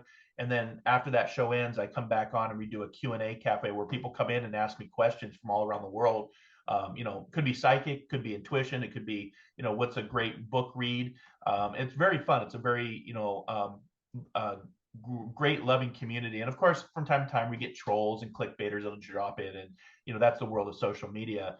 But you were going back, you asked me about influential people. I can't be remiss without mentioning Dr. Wayne Dyer, who helped me, you know, as a teacher of many years. He always said, if you change the way you look at things, the things that you look at start to change. And for me, that was an aha bingo moment, to be like, I need to change the way that I'm looking at things, because as I'm looking at them then compared to today, completely two different lives, completely two different perspectives.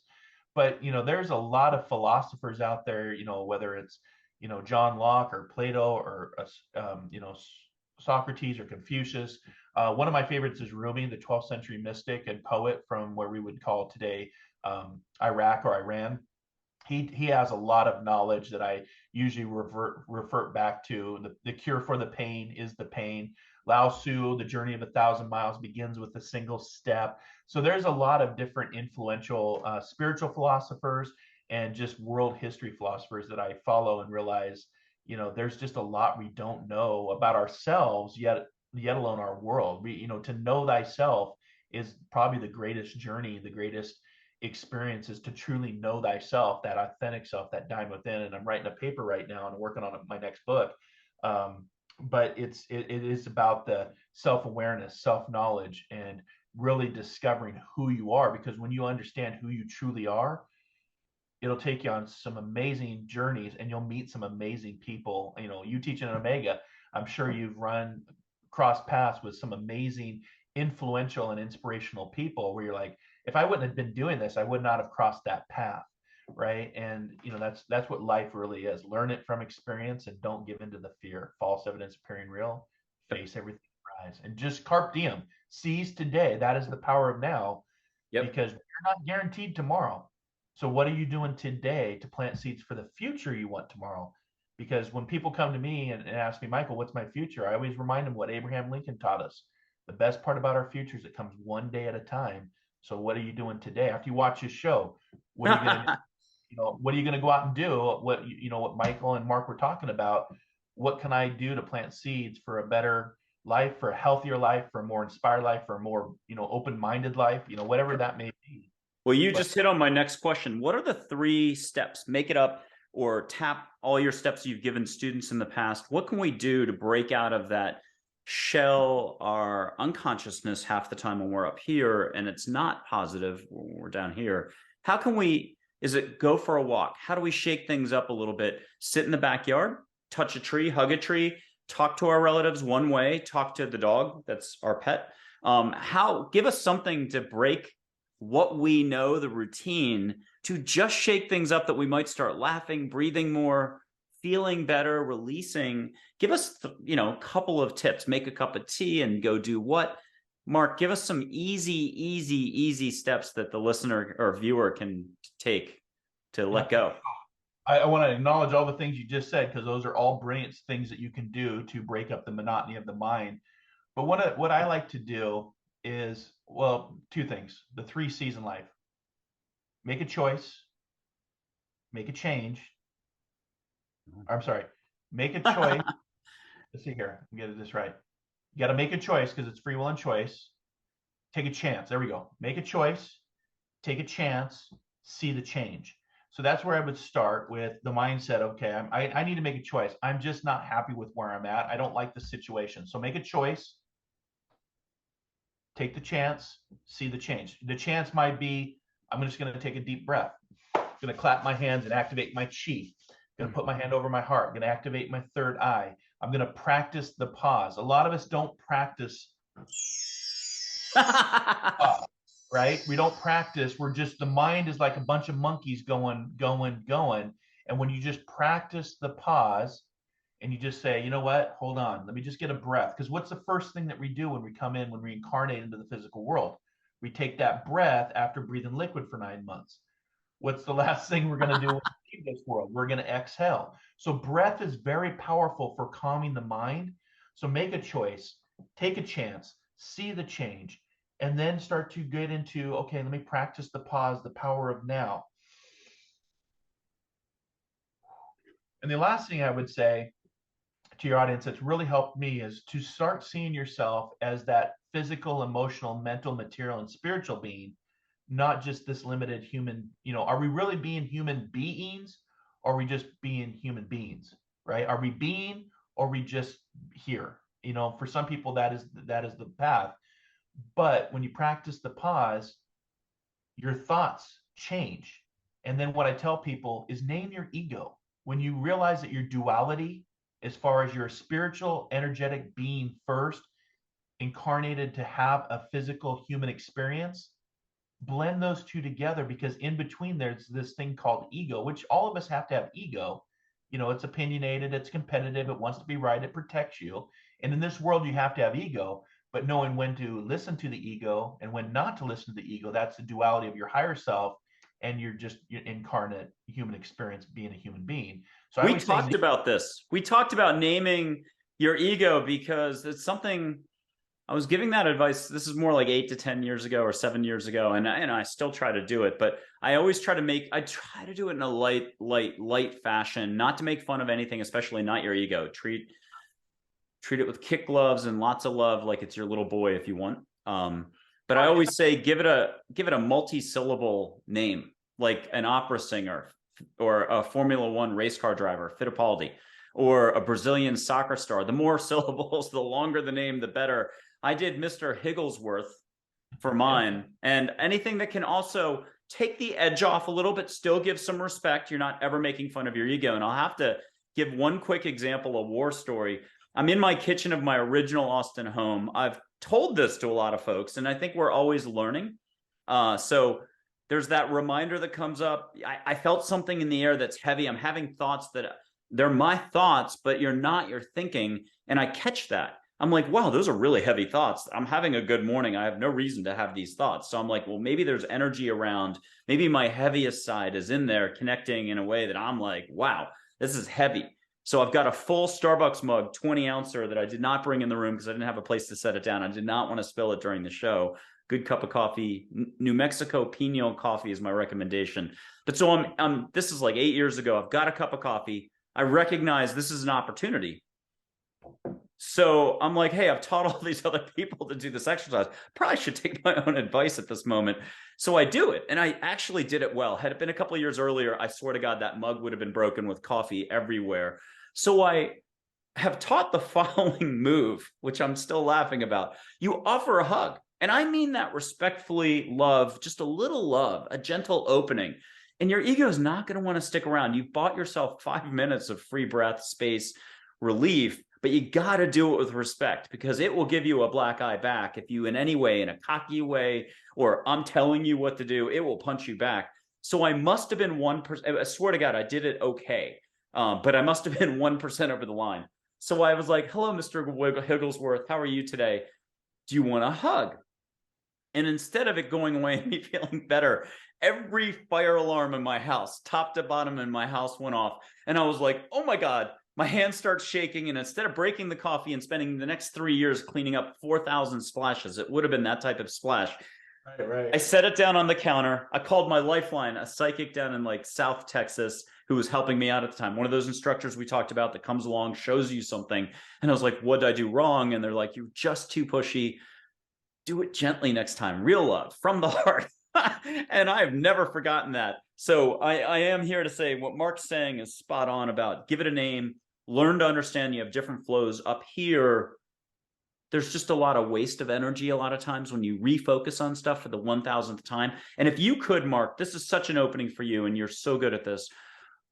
Eckhart Tolle talked about it. I don't remember if it was a New Earth, Power of Now. I love New Earth as well. But boy, if anyone out there wants to be able to fall asleep at night, they're having trouble. The ego side of you will fight a lot of this writing because it's so light. And I mean that with a capital L too. That your ego will choose to have you fall asleep rather than read more than 2 paragraphs. You'll be out like a light just reading a New Earth, Power of Now. But what does Eckhart Tolle say about your situation? He's always got that 3-choice thing. Walk away, make a change, or accept it as it is, or something like that. But I forgot what it was. I never remember much. Eckhart Tolle gave us the basic choices for any situation. You got your cousin for 10 years has been asking you for money. You're getting drained. You don't like it. It's a situation you haven't dealt with yet. You see this at every level, and it generates health crises for us. What's the basic advice you give us about living again and owning our own energy flows plus the externals? Yeah, so I would actually apply some of my medicine and medical background. There's a term that I love to use called homeostasis. And it's very similar to what Eckhart teaches, because our nervous system, when we wake up, we're either in fight or flight, fight or flight, fight or flight, fight or flight, which creates the 50 to 60,000 thoughts in our brain. And when you identify ego, my ego name is Igor. So if you think about the guy, master, we got to do this. I'm like, no, I don't need to do that. I've come to realize that I don't need to trust and believe everything that my mind is telling me, right? There's a difference between the mind and the heart. But what I tell people is try to get to a state of where you're observing versus absorbing. There's a big difference. And we're in a generation now with our technology and our social media. It's like drinking from a fire hose. There's just so much coming at us. The latest app, the news. Take the time to disconnect so you can make time to reconnect. And if you really are truthfully wanting to go down this path to reveal the diamond, to know thyself, to become your authentic self, sit still and the journey will begin. And the mind will hate it, but the ego will go, well, why? No, I got to get to this. I got to do this. I got to do that. No, get to a place of homeostasis, which means centered, which means balance. It's not fight, it's not flight. So the nervous system does one of those two things. You're just in a state of homeostasis, which means the now, which means balance, and which means neither or. And you're observing yourself, you're observing others, you're observing the world. That's what I've come to learn from this, the power of meditation. Now, Buddha talked about, people say, well, what did meditation, what did you gain from meditation? And he'll tell you, in his writings, I gained nothing, but I'll tell you what I lost: fear, the fear of failure, the fear of death, depression, anxiety, uncertainty. And what is in our world today is all of that. Uncertainty creates anxiety, drives depression, drives suicide ideologies. It's suicidal thoughts, and you can see that in today's society. So I would say try to find, if you really want to find that diamond within, it comes with balance and duality of who you are here and your higher self. And how do you carve that out? By naming your ego. It can be a long, like you said, a long word to really make you laugh. But you made an interesting point too, which I think our society is missing, is we're not seeing each other. You talked about giving a hug, and that's why I love the movie Avatar. I see you. I see you. I take the moment to say, I don't care what you do in life. I don't care how much money you make. I don't care how famous you are. I see you, right? And that's what we need to, and that's what our Roaring Twenties is going to teach us. With all of everything that's going on, it's going to teach us to come back to this civility of seeing each other, regardless of how many followers you have or how famous you are. And I think that's why the movie Avatar resonated. Even the one that just came out, over $2 billion. That's why Star Wars resonates. The Force, may the Force be with you. Yes. There's we can do, or just a hug to calm the ego down, or have the ego step out. It doesn't have to be always present. And when you identify it, that will help you to get to a place of observation versus absorption. Because when you absorb, then you're caught up in the group think and following the herd. Don't follow the herd. And I'll go back to two quotes from both Confucius and Socrates. Confucius says, it doesn't matter how slowly you go, as long as you do not stop. So stay the course. Once this journey begins, the journey of 1,000 miles begins with a single step. Once you're unplugged from the matrix, you don't get to go back. You don't get to be put back to sleep. Stay the course and find people of like-minded to help you on your journey. Good teachers, mentors, going to workshops to understand what it is you don't necessarily understand. And then Socrates talked about the only true wisdom is in knowing you know nothing. That's what people, when we do these interviews and these chats, which I love, people are like, you have so many, things that you're doing. But it's just because at the end of the day, I'm a day older, and I know that this journey of Marc Lainhart will someday end. And I want to leave behind a legacy where people can, tune into a YouTube show. I'm gone 50 years and they can go back to YouTube or Insight Timer or, the podcast and be listened. That we were talking about it at this time. It's kind of like Alexander Hamilton. I feel like I'm running out of time. Why do you write like you're running out of time? Because that's all we all have is time. We're all walking each other home, as Dr. Wayne Dyer reminds us. Ram Dass talked about it all the time. We're walking each other home because death is guaranteed to everybody. So you might as well carpe diem and do what you can today to not only make a better version of yourself that you were from yesterday, but make a better version to help somebody else out in our world and be that lighthouse that we've talked about. Aristotle talked about quality is not an act, it's a habit. And that's what I really try to teach on, is quality and helping people and being in service to people. But, that's the way you're going to find the diamond in. So that homeostasis, find a way of balance between fight or flight and the duality of who you are.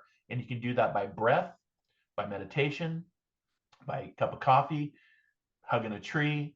Everything that you talked about are all things, as I sit here in my studio, and I'll just leave this with your audience members, I've got a tree outside my studio, and it's sunny here in Seattle. So it's not raining.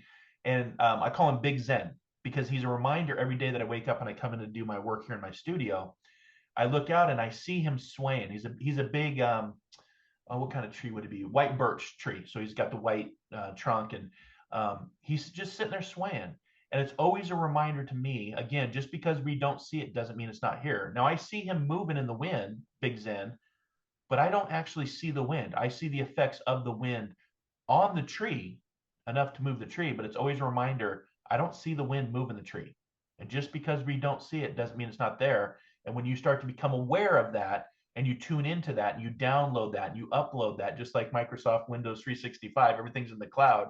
There's even a debate now debating on, do we keep all of our memories actually in our brain? Are all of your thousands of memories and experiences that you've had, Michael, are they actually right here in your left temporal of the brain?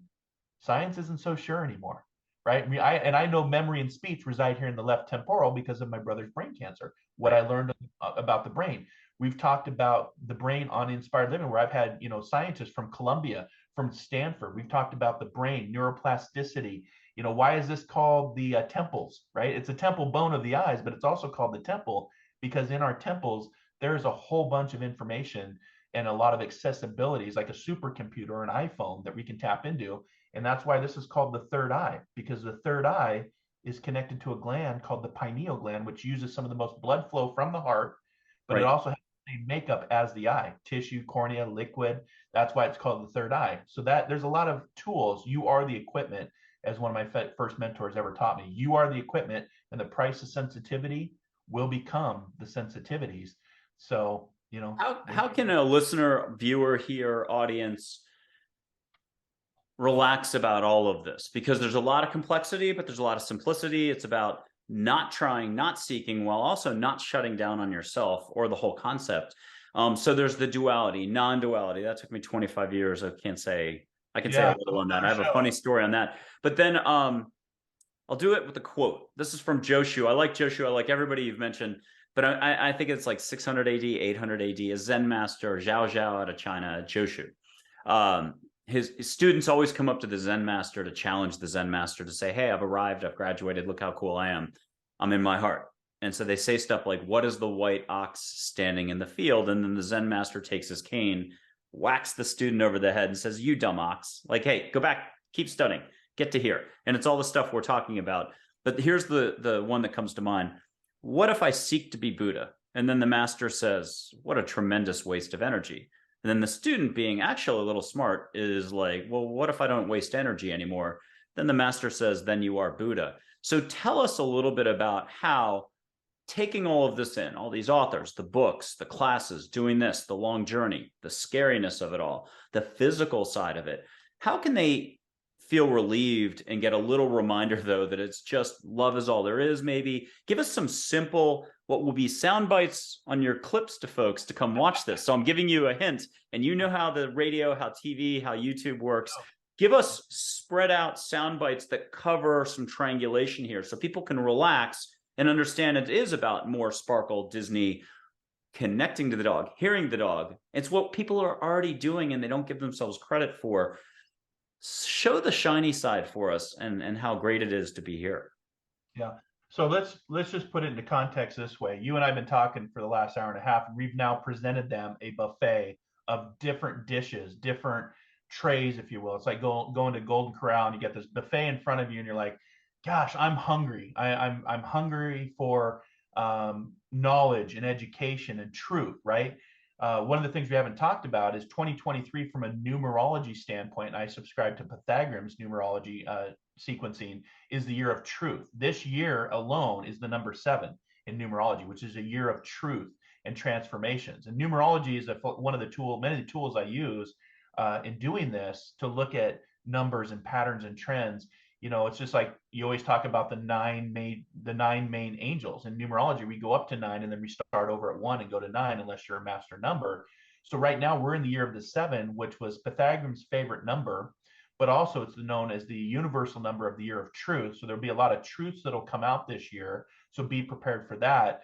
But as we're presenting this buffet of information for people to pick and choose what they want, but still hungry for knowledge, stop, take a breath, Practice the pause because it calms the mind down. You'll never shut the mind off until you actually die and go into the spirit world. The mind will continue.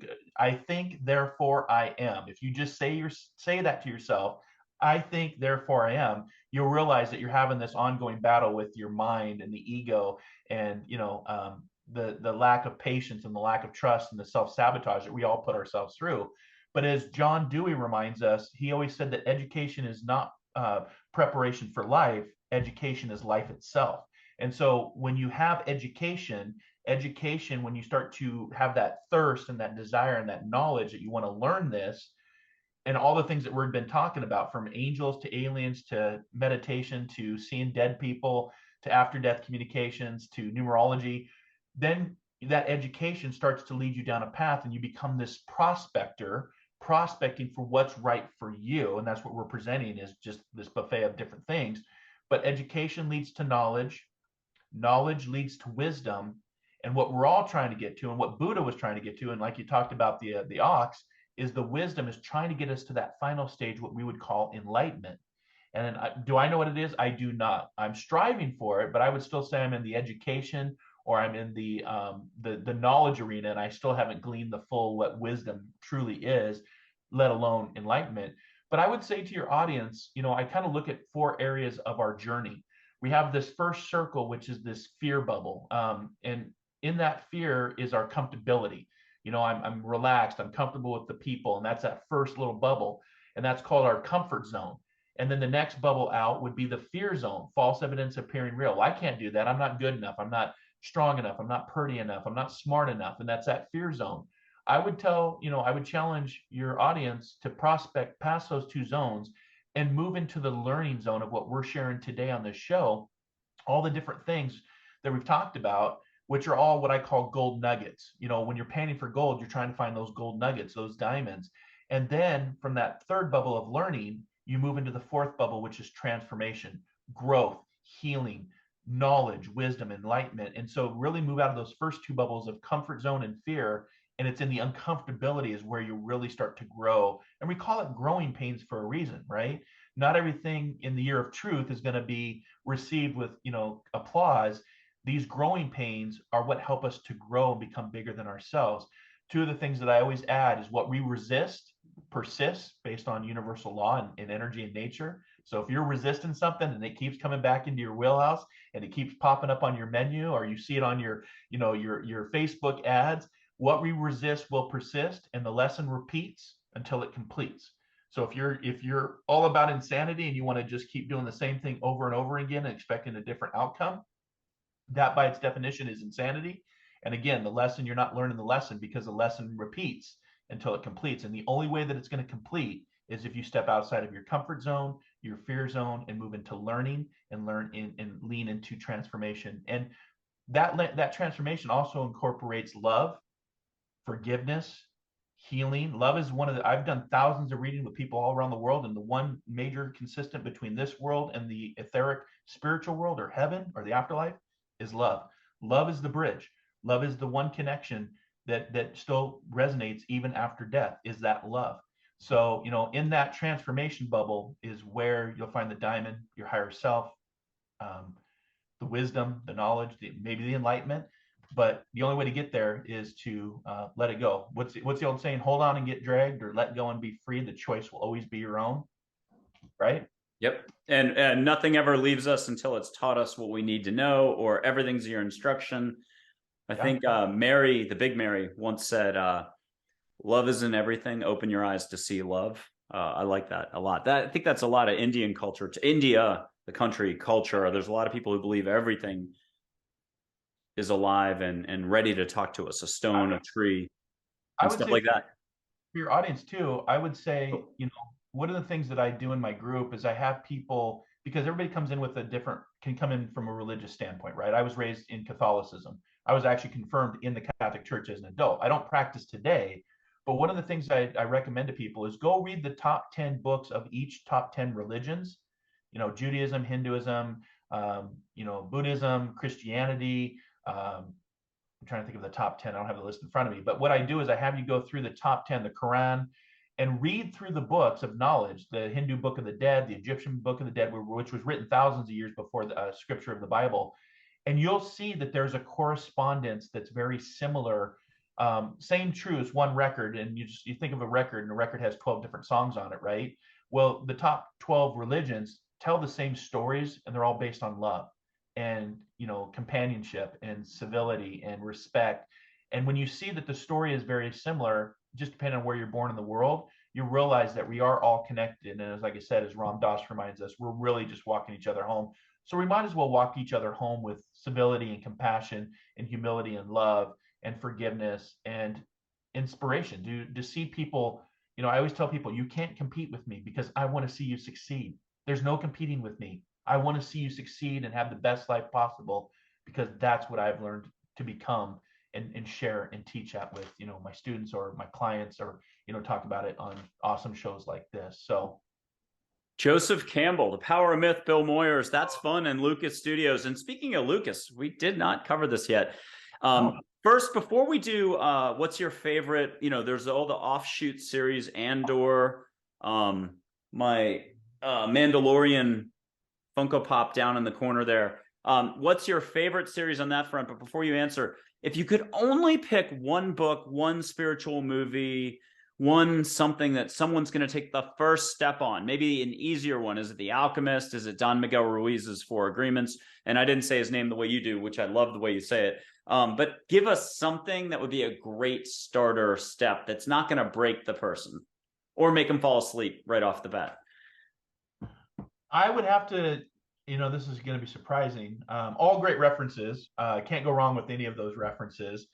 I would probably go back to one of my favorite books, which is C.S. Lewis, and it's the Chronicles of Narnia. It's that adventure and exploration of your imagination to go into a closet and knowing that you're going to this other land in Narnia. We always joke like, screw this, I'm out of here, I'm going to Narnia. But even in Narnia, they had their issues, they had their ego, they had their battles, and so for me, I was always enamored, because this was at a time before Star Wars. Star Wars had just come out in '77.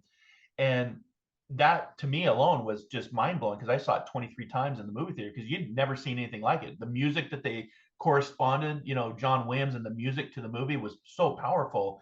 But before that, I was reading C.S. Lewis, and I still have the original book of the Chronicles of Narnia with all the books in it. And for me, that was such an escape. And I think that's why movies today and books are so very powerful, make a lot of money, because people want to escape the chaos and the uncertainties of this world.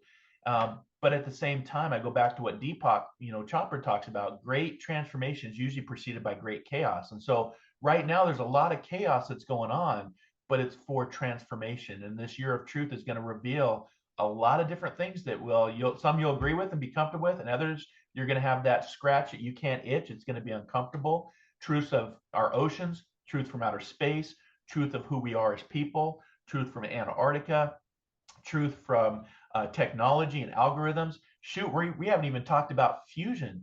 If you understand science, Gene Roddenberry talked about fusion, which is the power of the sun without putting the energy of the sun into it. Just in late December, they have now discovered and announced officially, the Energy Department, that we have discovered fusion.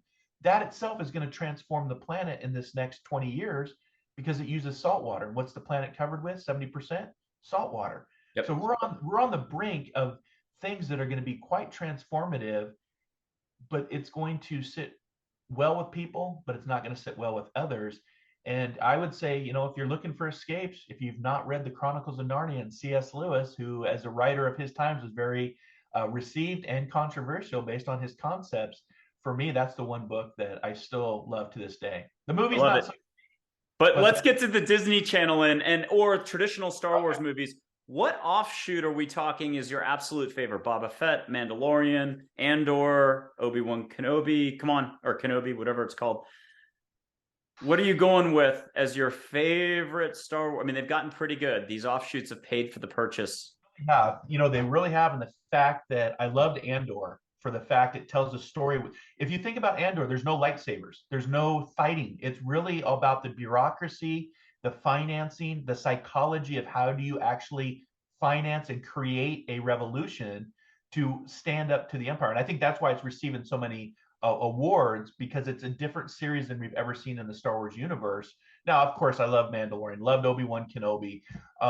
One of my favorite movies, though, out of the entire series was The Last Jedi. It had such a now a lot of people didn't like it, but I love that Luke showed up to visualize himself in the fight scene, and he wasn't even there, and then moved to the spirit world. And a lot of people, it didn't sit well, but it's very similar to how Empire, when Empire came out, a lot of people didn't like it, but we know today that Empire is one of the most transformative, out of the Star Wars universe. Luke, I am your father, that type of thing. But as far as characters go, I'm really digging Grogu. As far as I think there's so much more that's going to come from him that we're going to see in the years ahead. He's gonna kick some ass, I bet you. I'll do Yoda's voice right now just for the heck of it. I think I did it on your show. You did a really good job. Do not. There is no try. Okay, I'm gonna blow some sage smoke your way. We did it before the show. Yep. I do this with everyone, and as an audience member, you're watching this, you're like, what? But you should have seen this by now, and it's on my YouTube channel. This is just the concept of what we've talked about, letting go out of what you know to be in your heart and to be a bigger you. It's the Zen thing. Joe Shu, or pick the other Zen master, you were talking about a couple. It's the smelling without smelling, or catching the scent without catching the scent, seeing without seeing, hearing without hearing. You're in your heart so that you're one with all. You had all the good words to talk about connectedness instead of duality, non-duality, not two. It took me 25 years to learn that that's not two. Okay. So I'm going to light some sage. This is the stuff you get at Whole Foods. What a great way to start learning how to clear the energy from your home, your apartment, your car. If you pick up some bad energy or you just want to feel a lighter flow around you, you can blow some sage smoke. And this is Juniper Ridge. There's a crate and barrel tea light, and then whatever the rainbow shell is, abalone. I got a red-tailed hawk feather, and I'm blowing sage, but we're very linear. So you can ask the sage, not just smell it or taste it on your mouth as you see the smoke come your way. Ask it to go somewhere and do something. Ask for a little extra healing. If you walked a lot yesterday, you're sore, ask for it to go to your muscles. Let angels, if it's okay to say that, universe, love, carry it through and do extra. Why settle for 1 + 1 = 2 when it could be 111? And then Mark's going to add, that's actually, 100. I don't know how to do it. 11,000. 111 would be 3. So there you go. So there's always more, and there's always more expansion and growth. So catch what you can catch. Mark's getting it. I'm going to stub it out so I don't smoke out the office here. Play this over, play the whole thing over. I will put up some angel cards. They're photos of angels. Shouldn't say it that way. Historical photos of some Native American chiefs. Mark will share what he wants to share. But if he wants to do some listening on the love front for us all, just peace of mind for letting go, trusting the path. I think Geronimo said something so beautiful to somebody. I can never remember who heard what, but they told somebody in the last month or two that it's like, get on the horse and ride forward. Hold the mane. Don't look left. Don't look right. Don't look back. And the way it was said to the person in the context of it, it applies to us all. But I just thought it was one of the most beautiful things I've ever heard, because he's action and he wants you to have action, which means most of the time for pure action, no thought, follow your heart and let the universe do the opening for you in the direction or whatever we're trying to say. So Mark, why don't you talk about that before I do some angel photos and doing that? Why don't you mention about taking steps? You touched on it definitely before, probably about half an hour ago, 20 minutes ago. Talk to us about sensing the path like a Jedi would, and then being able to take action. And it's the samurai thing out of Joseph Campbell, when the samurai, his warlord's gotten killed and he wants to exact revenge on behalf of his samurai warlord guy, but he finds the culprit and the guy spits on him at the last second and he gets angry and he doesn't want to kill him out of anger. He wants to do it for the right reason. I don't like the fact that I'm using a violent example, but we when we're in our heart and we've talked to the universe, our angels, our guides, our family members have come in and we've set course, how nothing can get in the way. It's The Alchemist, another great one, or Esther Hicks, whichever this is. Universal forces are in place to get us there. You have to just set the course. Seneca, steer, don't talk. So talk to us about setting the course. You've given us little baby steps to let go, to get out of here, to get to here, to connect with the now. What would be a next step for getting some wind in the sails and going somewhere? Is it pen and paper? Is it sleep on it and get guidance overnight? Yeah, it's all of that. You always have great references because it is all of that. It encompasses that for sure. But it's really about you as the equipment, like I said. It's about you as the vessel. And it's about not seeing the whole staircase, as Dr. Martin Luther King Jr. talked about all the time. It's about seeing the next step, not the whole staircase. Hmm. And the best way to see that next step is trust. Some of the foundations that I teach on for my students and people I mentor is patience and trust. Because if you can't have the patience to wait for that next step to be illuminated, then you give up the journey, right? It's like a prospector that's been prospecting for a week. The diamond is right behind that last wall, and the other guy's like, we haven't found anything. Let's just stop.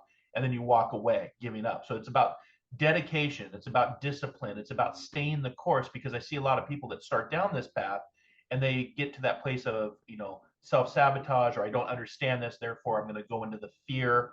And if you push through that through trust and patience and not worry about seeing the whole staircase, just the next step on the staircase, that will help you go a long way. And that brings back, totally the power of now, coming back to now of what you can control and what you can't control.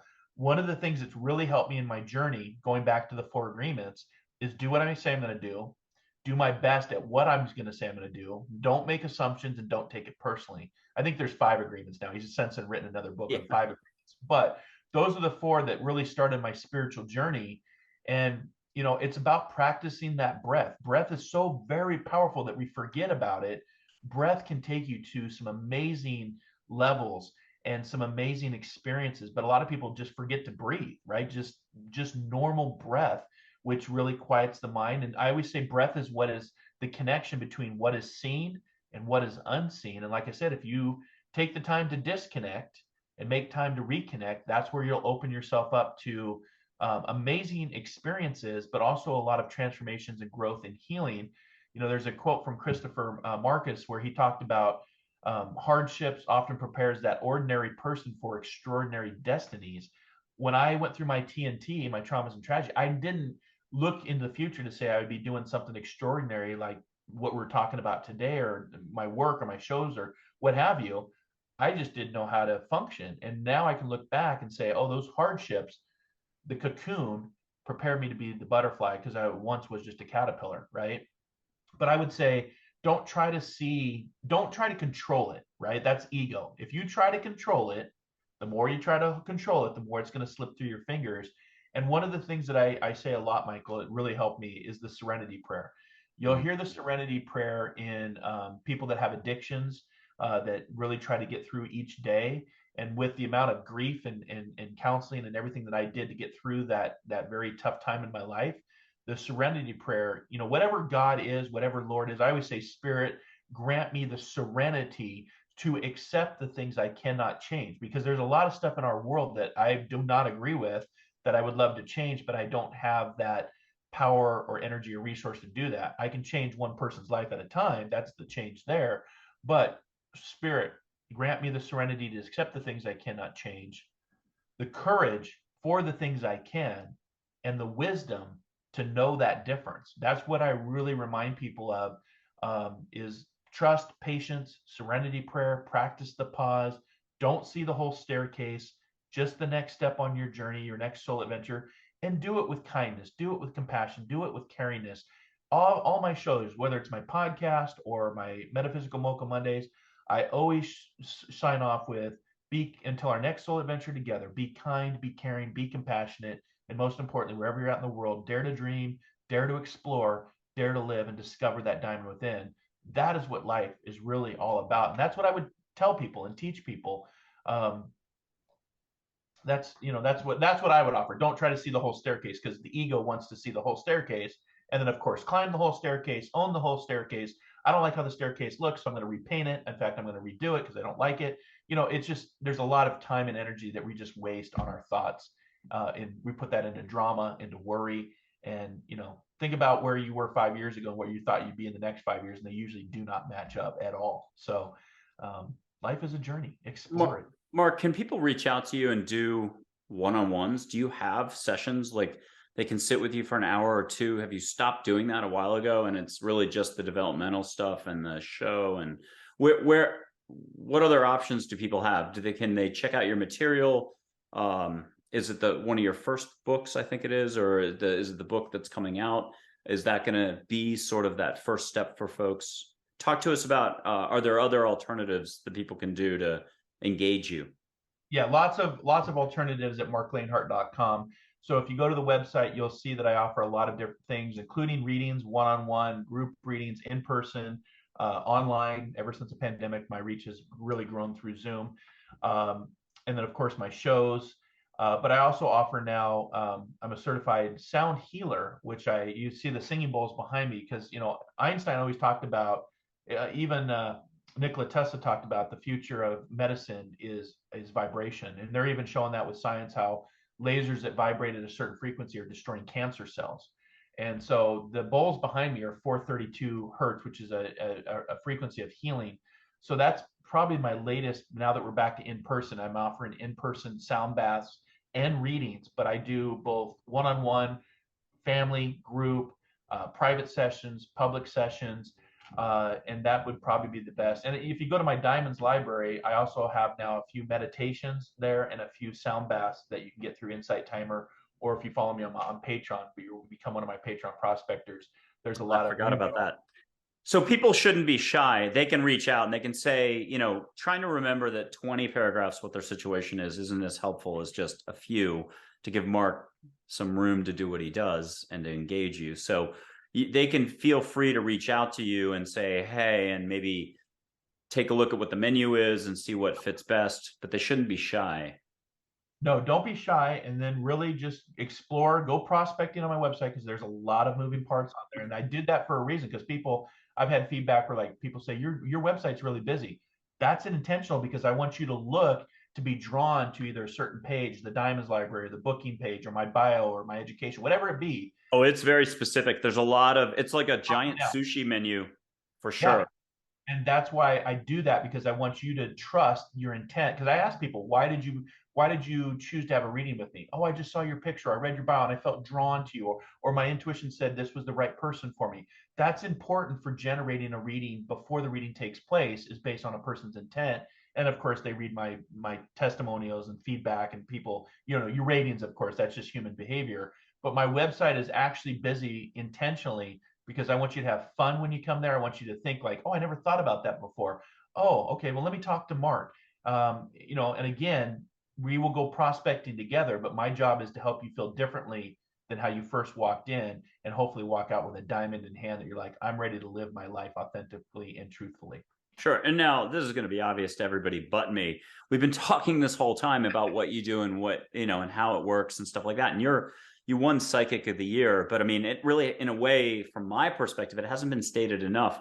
People can come to you and they're not necessarily jumping into the lake on the big journey, going full sensei, Mr. Miyagi, or a Jedi. They can actually tap you to tap into everything to do your job of prospecting with them. Now, you're going to help them hopefully smooth out some of their energies and so on, and feel more comfortable, so they can also consider beginning of their journey, depending on who they are. But they tap you in sort of that 1920s, 30s style to do some of the direct listening and the direct prospecting. So that's something that I don't think we've emphasized a lot. It definitely shouldn't be a scary step in any way. This is you've got a lot of certifications. We've got what's it called? Hogwarts, that experience. The UK school, but also domestically, Berkeley, and you've done a lot of hard work over a lot of years.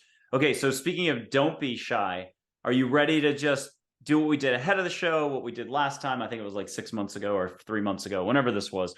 Are you ready to just talk to some angels, do some listening, put your hand out, get a hug, catch some ocean smell in the air? Maybe, I don't know what a lighthouse sounds like. I was going to see the sound of maybe the foghorn. Maybe they'll bring you a lighthouse. Here's joy, the emotion, joy, pink ball light. And if you want to get anything for the audience that taps right back into all of our talking today, Einstein, the universe, compassion, I bet she has a beautiful message for all of us.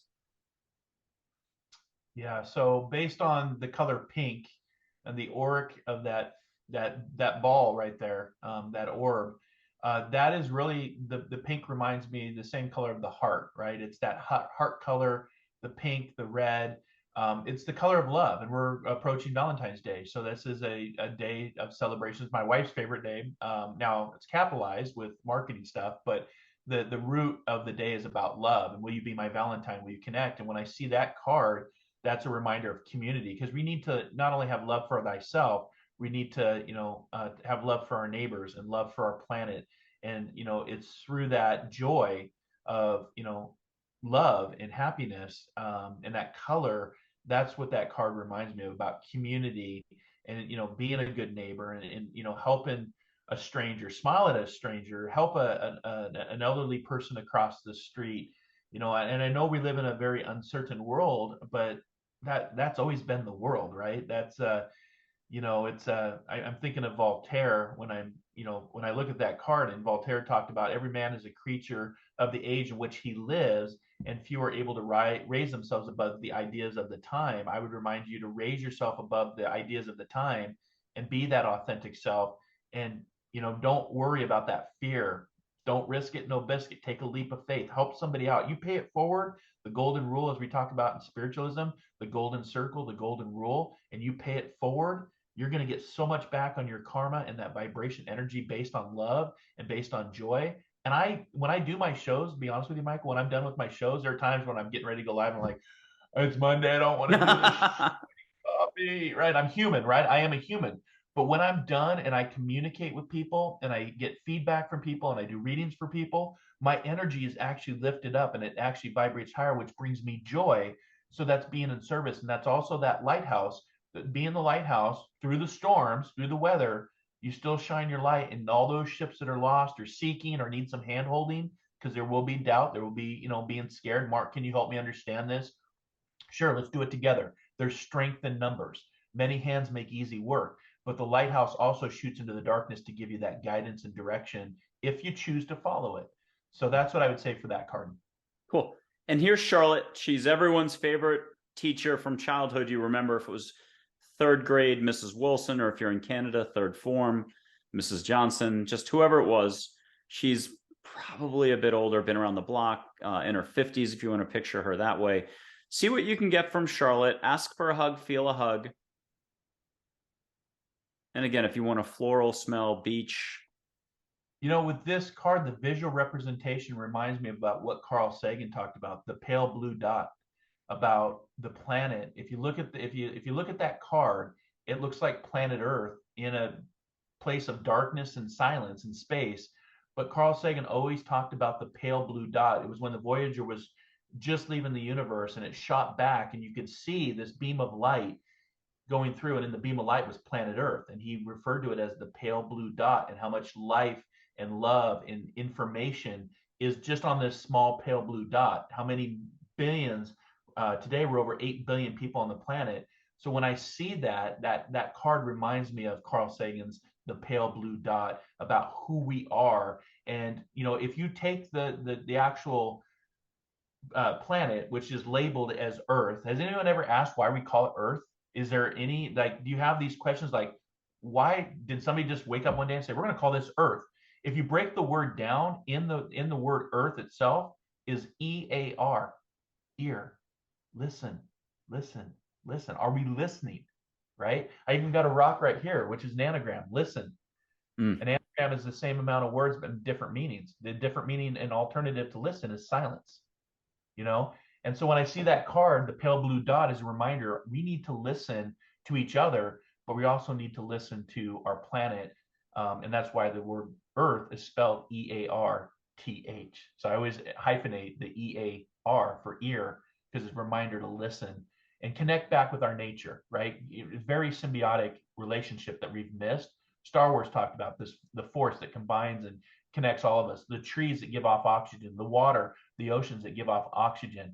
We breathe that oxygen in because we're giving off carbon dioxide going about our busy day, and forget that there is a symbiotic relationship that directly ties us to nature, which ties us to the planet. And the planet is our first home, not this home. The first home is our planet. And that's what that card reminds me of, the pale blue dot. Now, the next angel, last angel, we'll do 3 Native American chiefs and then just move to a general chat. Is her name's Min, like Minnesota, Lakota Sioux word for water. That's why Minnesota has so many lakes and stuff like that. She's light waves of energy and water. Think Moana. So just men. Yeah, very soft-spoken professor. And what's a reminder from Min for all of us? And she'll come across as a mist with rainbow flecks in it. I mean, there's a million ways for her to show. Yeah. You said Moana, so I'm stuck on Moana because the opening scene with the turtle swimming by in the wall of water and the kid stays dry. Right. But it's also a reminder because they're going to open up that park in Epcot. That's about to open the Moana experience. But when I look at that card, it's about the water itself. Like we are 65% water, right? So we need water, and that's a vital that's a vital part. And I hate to do this, but the quote that comes to my mind, because you said Moana, was Bruce Lee, and he talked about his quote of "be like water making its way through the cracks," right? Don't be assertive, but adjust to the object, and you shall find a way around or through. If nothing within you stays rigid, outward things will disclose themselves. Empty your mind, be formless, shapeless, like water. If you put water into a cup, if you put water into a teapot, it becomes the teapot. It becomes the cup. Now, water can flow or it can crash. Be water, my friend. That's the Bruce Lee quote that came to my mind as I was thinking about that. And you said Moana, like water. So we need to be more like water and go with that flow. And I would also say that card represents focus. Our focus determines our reality. What are you focused in on? Are you focused on the bad? Is the glass half empty or is the glass half full? Some would even say, or so some people are so negative, they say, well, I never even got a glass.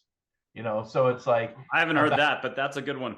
Yeah. I say the glass is full, overflowing with monsoon rain, and it's all rainbow light in the rain, plus more rainbow light up top. Then later you sometimes find out maybe it's just half full, but most of the time it's full and overflowing. Okay, Native American chief.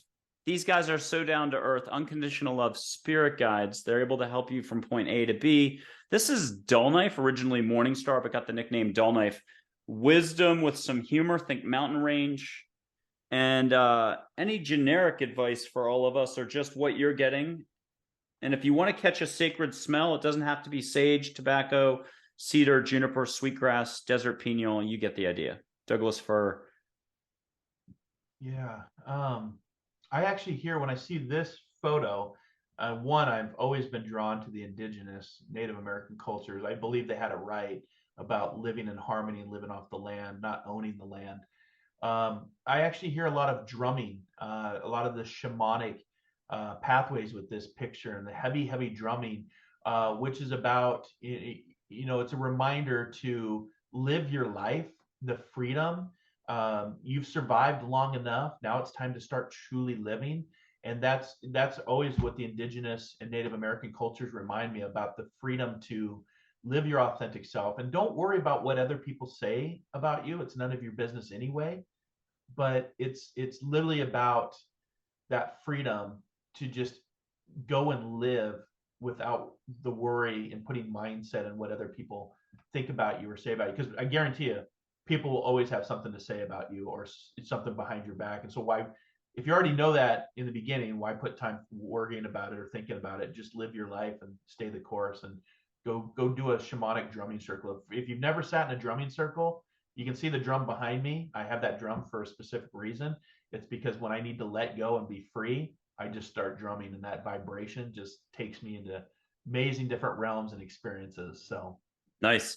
Okay, the next chief, red shirt, Lakota Sioux. I say he's the gentlest mom in the world. Compassion, compassion, compassion.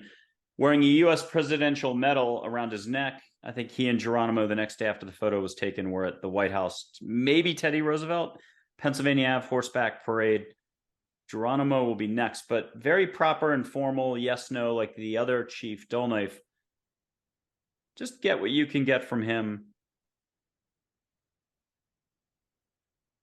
So I get a really strong incense smell, like the peyote, if you will, the peace pipe, which would then lead me to feel more of about peace and sharing with others, like they would do in circle, and smoke a peace pipe and share and contribute.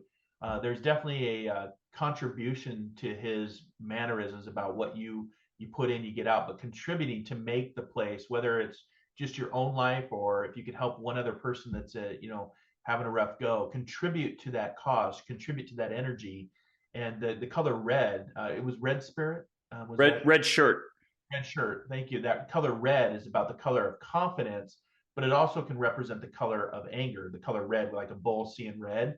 Try not to move into anger. Try to move into forgiveness. And what I always remind people, unforgiveness keeps others in control. So if you've been angered or hurt by past experiences, move into forgiveness, because forgiveness is also part of the path of setting you free. And maybe you need to sit down and smoke a peace pipe with somebody that's wronged you in the past so you can start moving forward for the future without all that anger and frustration, is what I would say for that card. Now, Geronimo is last but not least, and very direct, like a lightning bolt. Got an older photo of him, and he can come straight through with some beautiful, quick language.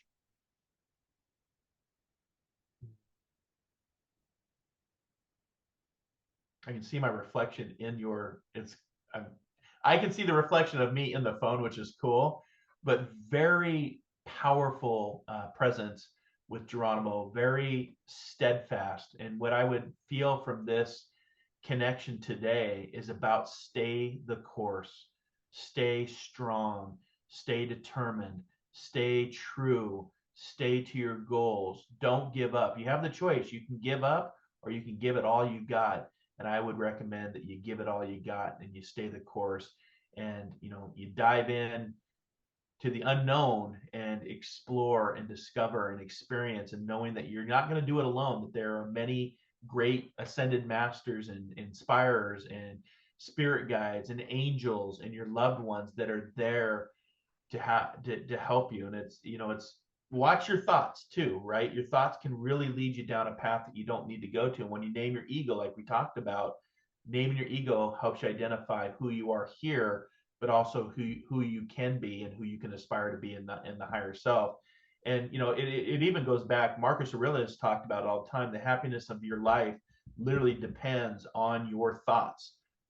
I think, therefore I am. And if you think about that for a second, I think, therefore I am, then why are you here? What is your purpose? What is your passion? And Geronimo would encourage you to stay that course and to not give up. And there are trying times, there are difficult times, there are learning lessons, there are growing pains, but what doesn't kill you will make you stronger, and it will take you to deeper parts of yourself, from empathy and compassion to just yourself and that diamond within. And again, what is happiness for you? It's really driven based on your thought and not giving up and giving up. I think about this all the time from a former podcast I did years ago. On average, every single day that we wake up, 50,000 people around the planet do not wake up. 50,000. Oh, wow. Okay. Now, go before the pandemic. This is 50,000 based on just old age, sickness, train accident, plane accident, car accident, suicide. 50,000 people every single day of our journey. Today, 50,000 people around the planet moved to their next soul adventure. And the ones that do wake up have 50,000 thoughts during the day. 50,000 thoughts. And remember, you don't have to believe all of them. You don't have to. I would recommend a simple gymnastics movie, Peaceful Warrior. I plug Dan Millman now for years. I used to probably handed out 50, 100 of his books, but I love Peaceful Warrior, the movie. Nick Nolte, Amy Smart. The book is way of the Peaceful Warrior. It's an adult Karate Kid, so you don't have to do Karate Kid anymore, or the remake, or version 2, 3, 4, whatever. But it is gymnastics, and it is a little bit of Zen. And it's one of those where you said 27 times for, I forget which show, the original Star Wars, 1977. You watched it a lot. Yeah. I've watched Peaceful Warrior a ton, but I'm so slow at times that I'm always seeing new material in it jumping out. Yeah. And the book's that way. One won't ruin the other, so I recommend the book. It's on the shelf somewhere up there. You can get it. I mean, buy it brand new from Dan Millman so he gets his royalty, and definitely watch the movie. That gas station attendant is very Mr. Miyagi-like and a lot extra to him. I have a feeling he's been helping out mankind for much longer than Dan's timeline, like back in the Renaissance and so on. So I think we're getting a lot of help along the way. different time periods, helping to shape mankind's ability for kindness, compassion. Marc, tell us a last topic or two. Is there one more war story? Where were you left shaking, quaking, up all night, or laughing hysterically because you couldn't believe it happened? And even weeks later, you're like, what a miracle. No one's going to believe that, this happened. And you still take courage from that moment. Or it could be small. Another animal story, you found a feather one day, something miraculous happened. Can you give us one of those little flavored moments that, we would be laughing about over a cup of coffee an hour from now? What is it that always makes you shake your head and say, wow, it's always bigger than I think it is? Well, it goes back to the synchronicities that we were talking about, the coincidences that become part of my path. It just becomes comical now, to where when it first started, I used to, oh, that was a coincidence. That's a synchronicity. And Einstein said that's God's way of remaining anonymous. But over the last decade, the coincidences and the frequencies in which they happen is literally like, okay, you asked when my brother's around. Always, it's just about my awareness to the fact. But I was just in Spokane for a basketball game. I've never seen. I grew up with a university called Gonzaga University, which is now a very powerhouse, excuse me, basketball team. And I grew up. My coach actually played with John Stockton, and so I had access to play basketball at the university at night. Got to play with NBA players, which is really cool. And so I was there for a Gonzaga men's basketball game because the program was coming to Spokane for the very first time. Kentucky basketball has never been to little old Spokane to play this small Jesuit school by the name of Gonzaga.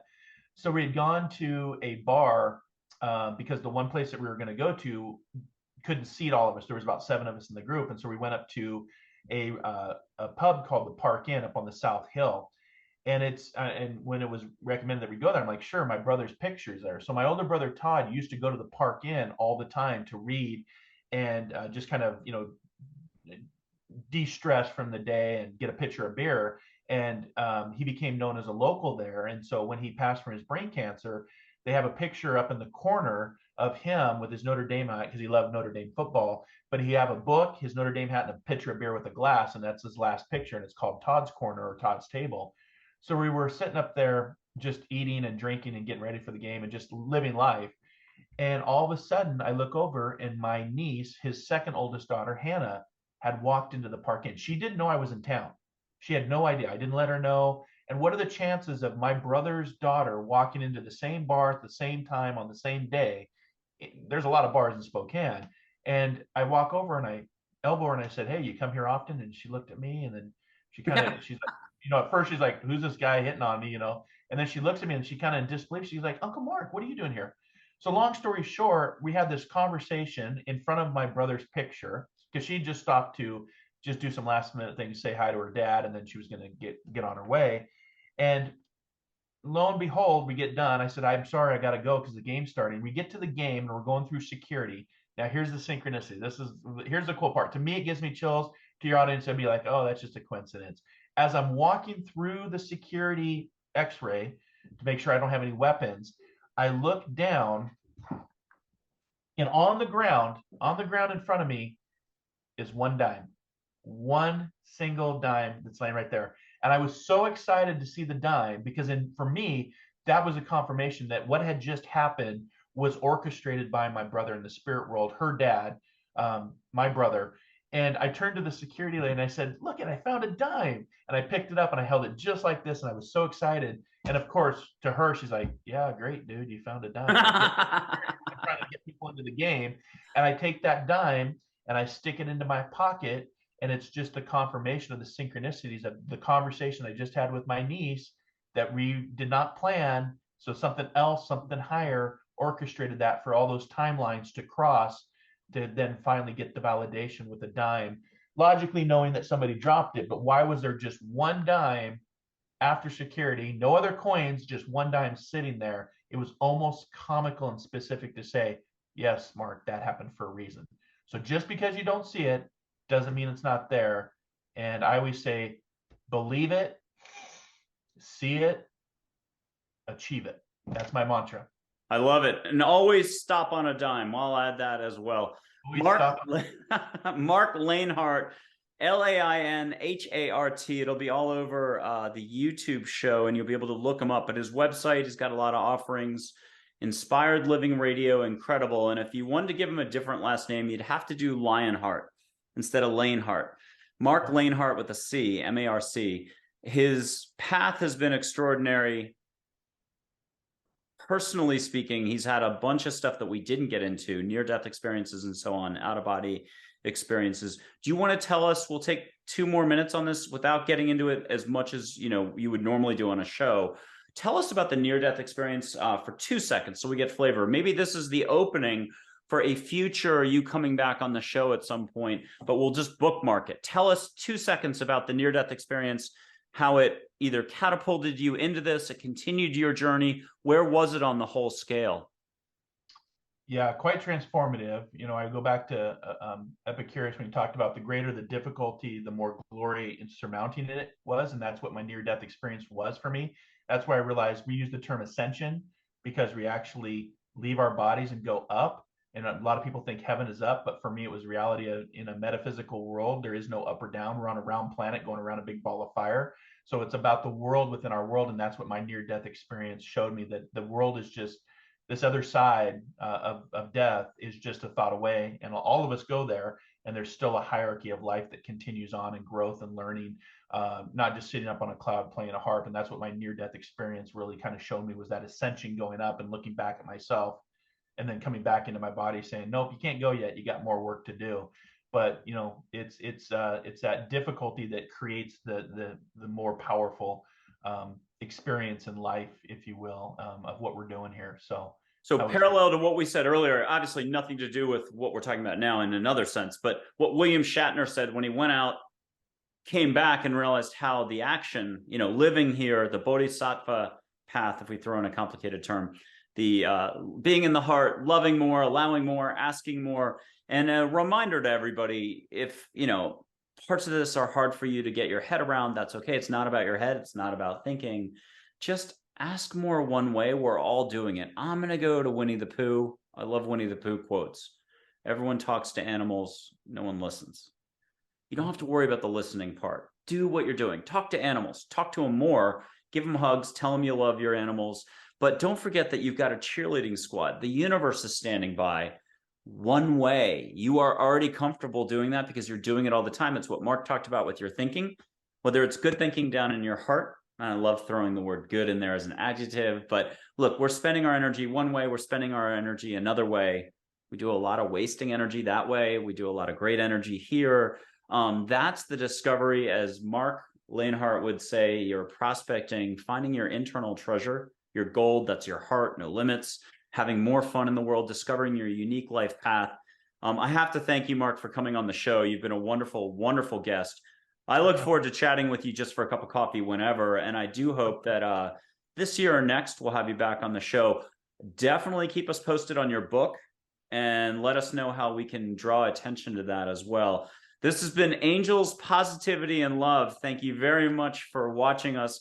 Marc Lainhart, Psychic of the Year at one point, host of the radio show Inspired Living in Seattle, Washington. Look him up. Thank you, Marc, for being on. Thank you, Michael. Appreciate you. Appreciate it. Thank you, my friend.